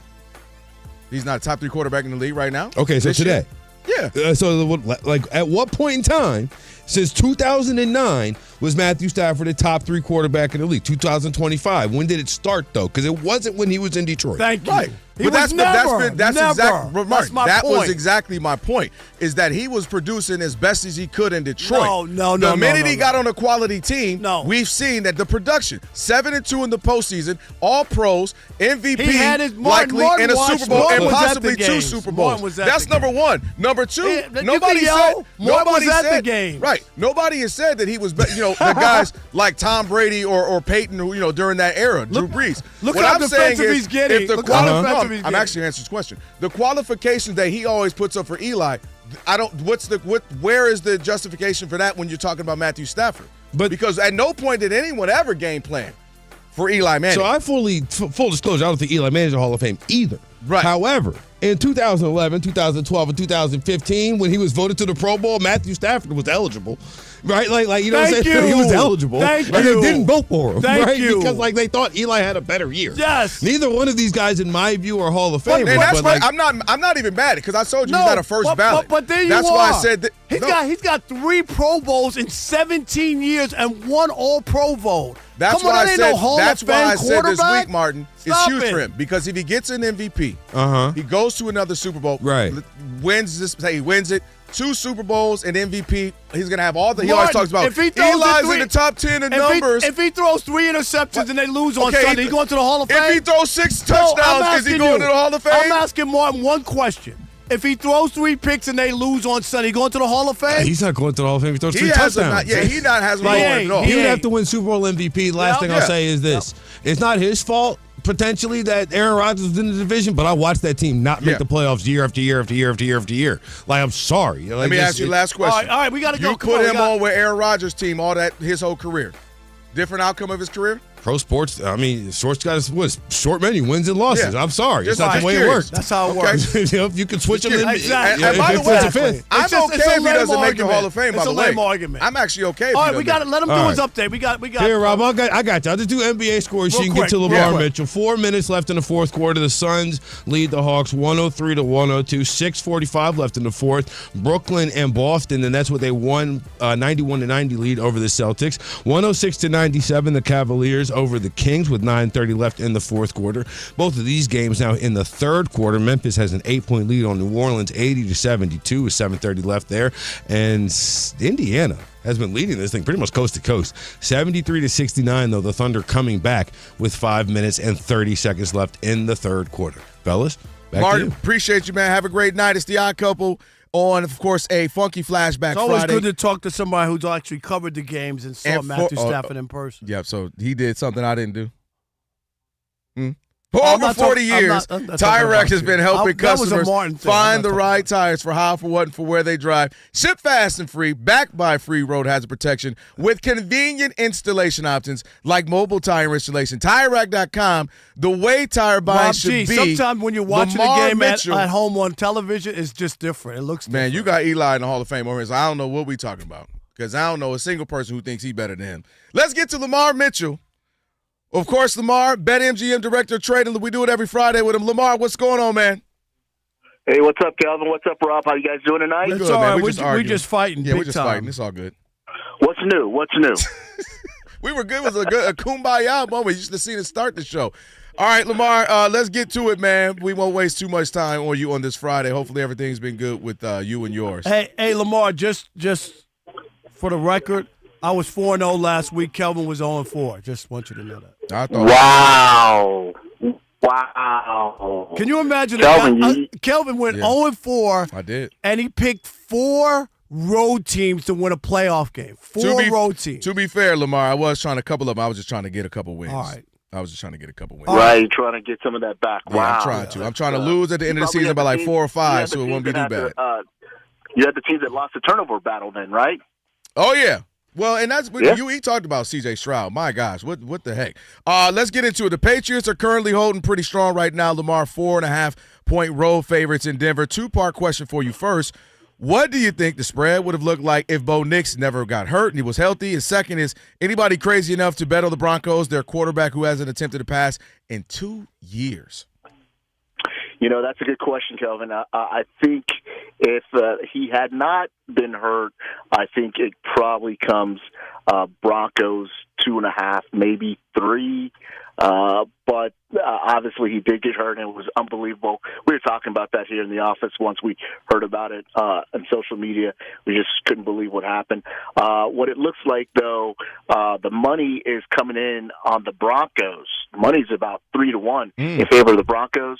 But the public, definitely the public, is 3-1 on the Patriots.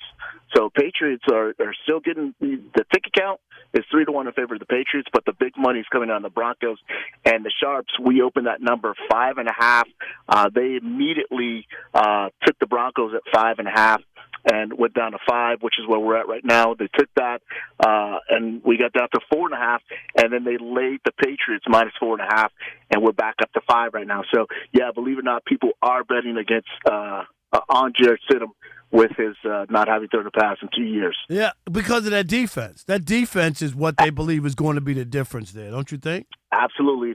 It's a team game, and he's just got to manage his part of his team when he's on the field. No doubt. All right, I'm going to go over to the NFC. Go ahead. I've said it over and over. I don't believe in Sam Darnold, but I believe in their defense again, so I'm taking Seattle minus 2.5 over the Rams. I'm assuming the bettors are with me on this one? Yeah, absolutely, Rob. That defense has been pretty nasty all season long, and the bettors are definitely 4-1 in favor. The Joe Public 4-1 in favor of the Seahawks here.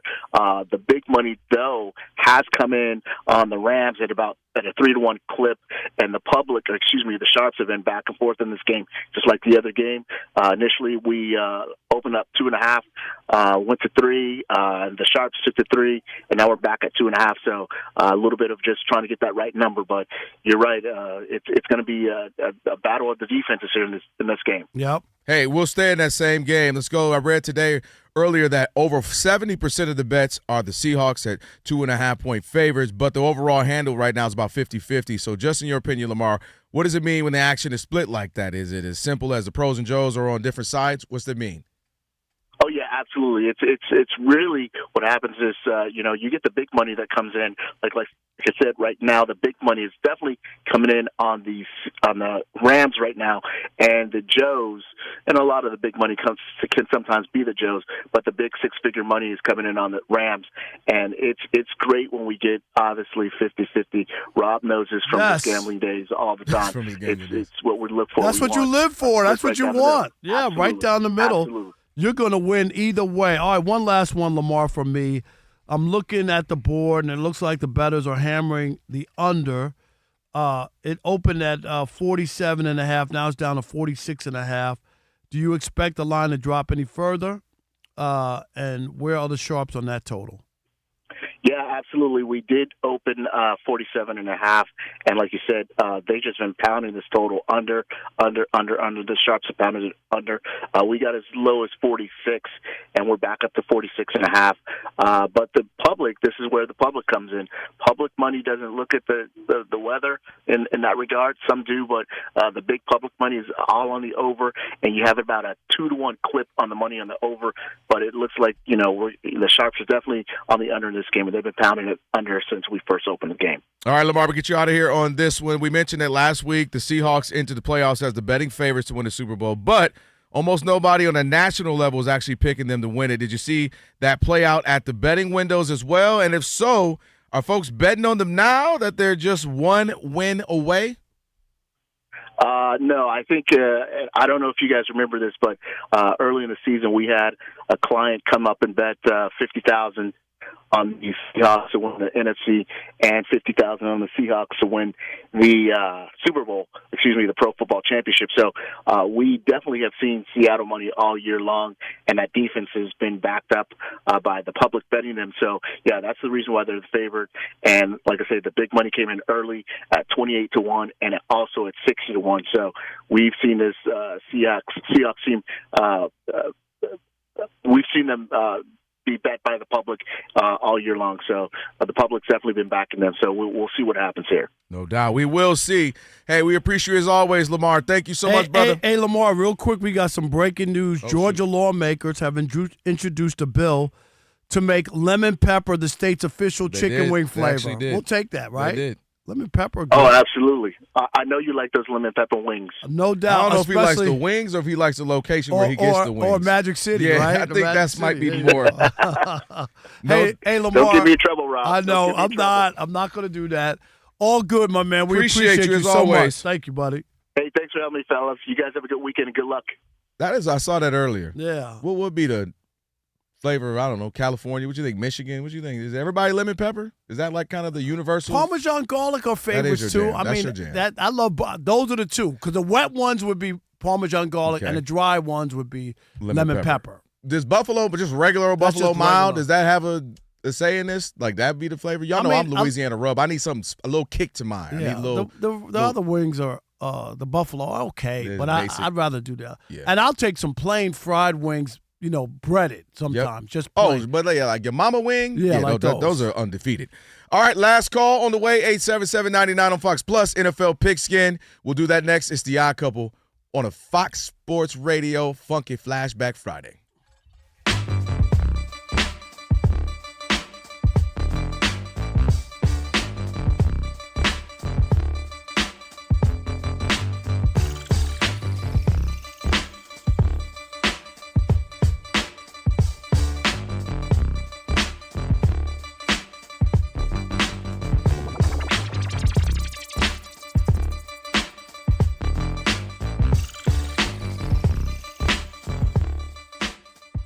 And then my favorite one was, if I go back earlier in the chat when we mentioned on air, which is true, which is not slanderous whatsoever. What did we say? That Rob only likes black people and Jewish people. Yeah, what they say? They mentioned, yes, Ben Maller is Jewish too. Yeah. What? Yeah. And another one says he likes them all except Doug Gottlieb. Oh. There's always an exception. There's always an exception to every Everybody's rule. got one. No, Everybody's he likes practicing. Doug's that not what practicing. it is? He's not practicing. Oh, good point. Touche. Yeah. I love all people. Now, you've known me for all these years, Alex. Oh, that was too many L's in that all. I don't know about all people. Alex? Yes, Rob. And that's usually what they say, isn't it, Alex? Why? No, I love I love this person. This they start naming. When you start naming off your friends. I'm not naming off of friends, but I'm a people's person. I don't like it. Who do I not like is what I'm asking you. Have you ever met some? What do you I like can me to name name like them? 5 people that we all know. Let me hear. I want to hear the name. No, Doug just say the Gottlieb? name. Yeah. He didn't even argue it. No, I want to hear the whole list. You want me to name people that just work here? We're going to get in trouble. I'll do it if you want me to. I want you say to it in do our it. ears. Say it in our ears. Say it in A our weekend host that thinks he's funny, but maybe not funny. Oh, yeah. Yeah. Does he go by multiple names? He does. Okay. Yeah. This is unbelievable. Another weekend host that also does a daytime show in the Bay Area. Oh, yeah. Yep. You don't like him? I don't. What? Former ESPN LA host. I think it's the hair. Who else? Basically anybody after this show. Until Ben show? Until Ben show. Okay. That's a good window right there. That's like 4 right there. I haven't even gotten to like the deep cuts. That's true. And that's not to mention all the people who are dead to him. Yes, that's another list. I still don't know if I'm dead to him. He just has to tolerate me. I guess I got to do a show. Yeah. I'm sure I'm dead to him. I'm sure you've said something that really got under his claw. I'm dead to him. And he has like a list at home. And he's Scott, HRU. Kelvin Washington. We had a good run. Scott, HRU. Is Kelvin's third year optional? Thank you. I'll take just the answer off air. Wait, is it optional for you or him? Who said I? Hey, Rob G, he ain't said no to none of these. That's and if you notice, only one of them was Jewish. Rob loves That's a good Jewish point. people. Everybody, There's a few other Practicing. people I don't know if he, Practicing. yeah. I grew up in New York. I love all people, and I do. Well, you know what? From a spiritual standpoint, that we should all love people, I believe you. by the Do way, you like them? No. The YouTubians weighing in on here's a list of people Rob don't like. Who else? Rick Barry. Okay. Yeah. Yep. Marcellus Wiley. What? LeVar Aaron. I think you like LeVar. you I think like LeVar, that's right? not fair to say you don't like LeVar. Who said I didn't like LeVar? Wait, back up one, though. Wait, You don't what? like Marcellus? I didn't know this. No, I don't like his analysis. Jason Whitlock. Well, He went to Columbia like I did, and he Yeah. went there 4 years. I only went 1 year. where is it? It's on the back of that. Ivy Hold, turn around. Let me see. It's on the back of that. Don't say that. Okay.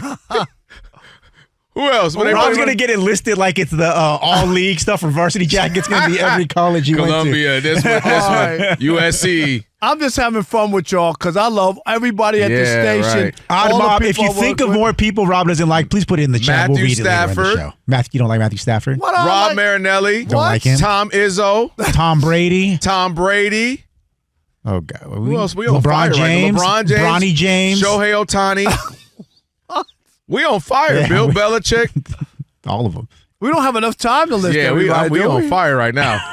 It's harder to find Who people else you do is that like. to? Who else There's do like you 5 people, and then that'd be the end of the list. You know Jay-Z's line, it was all good just a week ago. Yep. It was all good just a week ago. Now Phillip Rivers is on You the don't like list. Phillip Rivers? Phillip Rivers is minding his own business, mowing the lawn and Did coaching. you see what I said out today? What you said? I know, honey. Bob, you saw it. I right? did. now you don't like healthcare. Oh, yeah. Yeah. See, You this is said it- Rob. I can you said it to defend the you. group. This Yeah, is I your thought you- favorite song. This is how I know you love everybody.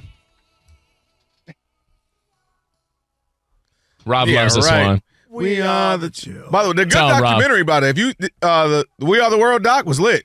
Tell him, Rob.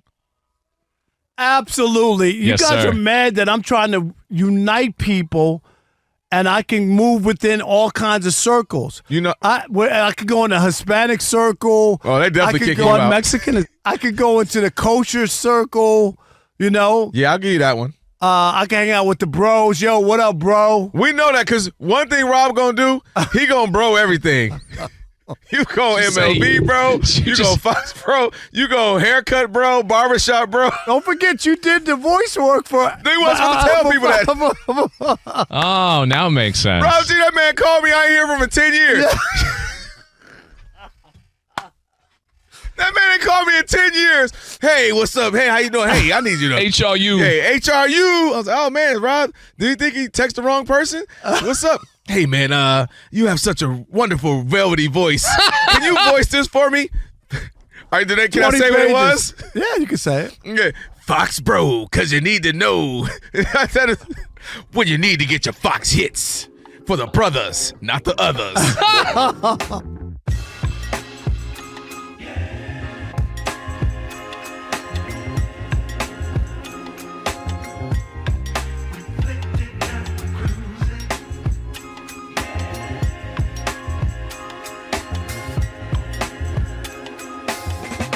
Fox Sports Radio, it's the Odd Couple, Rob and Kelvin on a Funky Flashback Friday. Miss Mary Mack providing the tunes all day. Thank you to Lamarr Mitchell for joining us moments ago. Check out the podcast. Rob G will have that up in just a little bit. Have you ever wiped with a piece of dry toilet paper and wondered, man, is this as good as it gets? Man, Well, oh, it's man. not. Switch to life-changing wet, extra-large flushable dude wipes because wetter just cleans better. Available at Amazon and at major retailers nationwide. Dude wipes, best clean, pants down. It is now time for Last Call.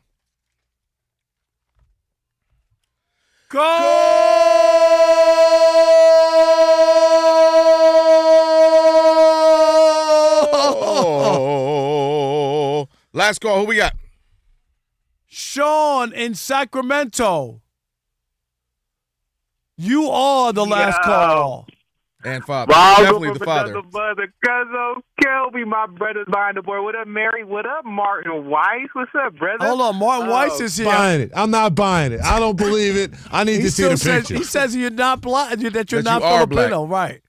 Hey, man, Corn Dog Brown all the way around, repping for the Filipino Mafia. Rob already know what time it is, man. So, I sent Kelvin a video because he wasn't buying it. I don't buy it, Martin. I'm still not sure. There was a picture. We went to an A's game. It's AI. I'll it's say AI. This. I know he and Andre from the Mets used to go to the same barbershop. Yeah, that's without a doubt. That's without a doubt. I had dreadlocks in high school, bro. I'm well seasoned. Very well. Yeah, here we go. Okay. All right. All right. What you got quickly, Sean, before we run out of time? A couple of quick notes, man. Vance Joseph used to be the head coach of the Broncos, lost his gig, and Payton took him all the way to the playoffs, so I don't want to hear about opportunity, Rob. Next one, Stat Pafford is the most amazing nickname, and we've been saying that out here in California since Rob dropped that dime way back in the day in the late 2000s. And the last one of the day, man, I love the arguing. I love the back and forth, man. What a great week of shows. But that dude, Wipe Like a Lady, needs to come off the show, Rob. That is terrible. Your worst song yet. Wait a minute, we need to hear that. What? Oh, what? I thought you said we were running out of time. Oh, Mary. Dude, thanks a lot, Sean. Lady. Thanks a lot, Sean. Thanks, Sean. Dude was like a lady. Dude wipes like a lady. Best part is they're finally going to send us some dude wipes, and you're going to be singing this while you're using your dude wipes. That's going to be the best part. All right, appreciate it, Sean. It's now time for NFL Pigskin Pickoff. You ready to retire? The Odd Couple is going to make you rich. Gambling, vice, corruption. It's their here we go. Pigskin Pickoff. It is the NFL Pigskin Pickoff, picking NFL games against the spread. Rob and Kelvin might as well be the Rob Parker invitation. Shut up. He's running away with this Anybody one. ask you this? He's got a 15-game lead heading into championship 15 weekend. games, my God. There's only 3 games left, so the best you can do is Rob, didn't nobody ask you to be doing math, okay? Just get to it. 15 games. I should be in Vegas. What am I doing this radio show for? You should. Game number 1, the AFC Championship. New England Patriots, 4.5-point road favorites in Denver because Jarrett Stidham is getting the snaps for the Broncos. Rob Parker. I'm going with the defense. Defense wins championships. And Stidham doesn't hurt them, and the defense, they get to Drake May. I like the Broncos plus the 4.5. Broncos, close game, walk-off field goal. Broncos somehow pull this crazy magical win off.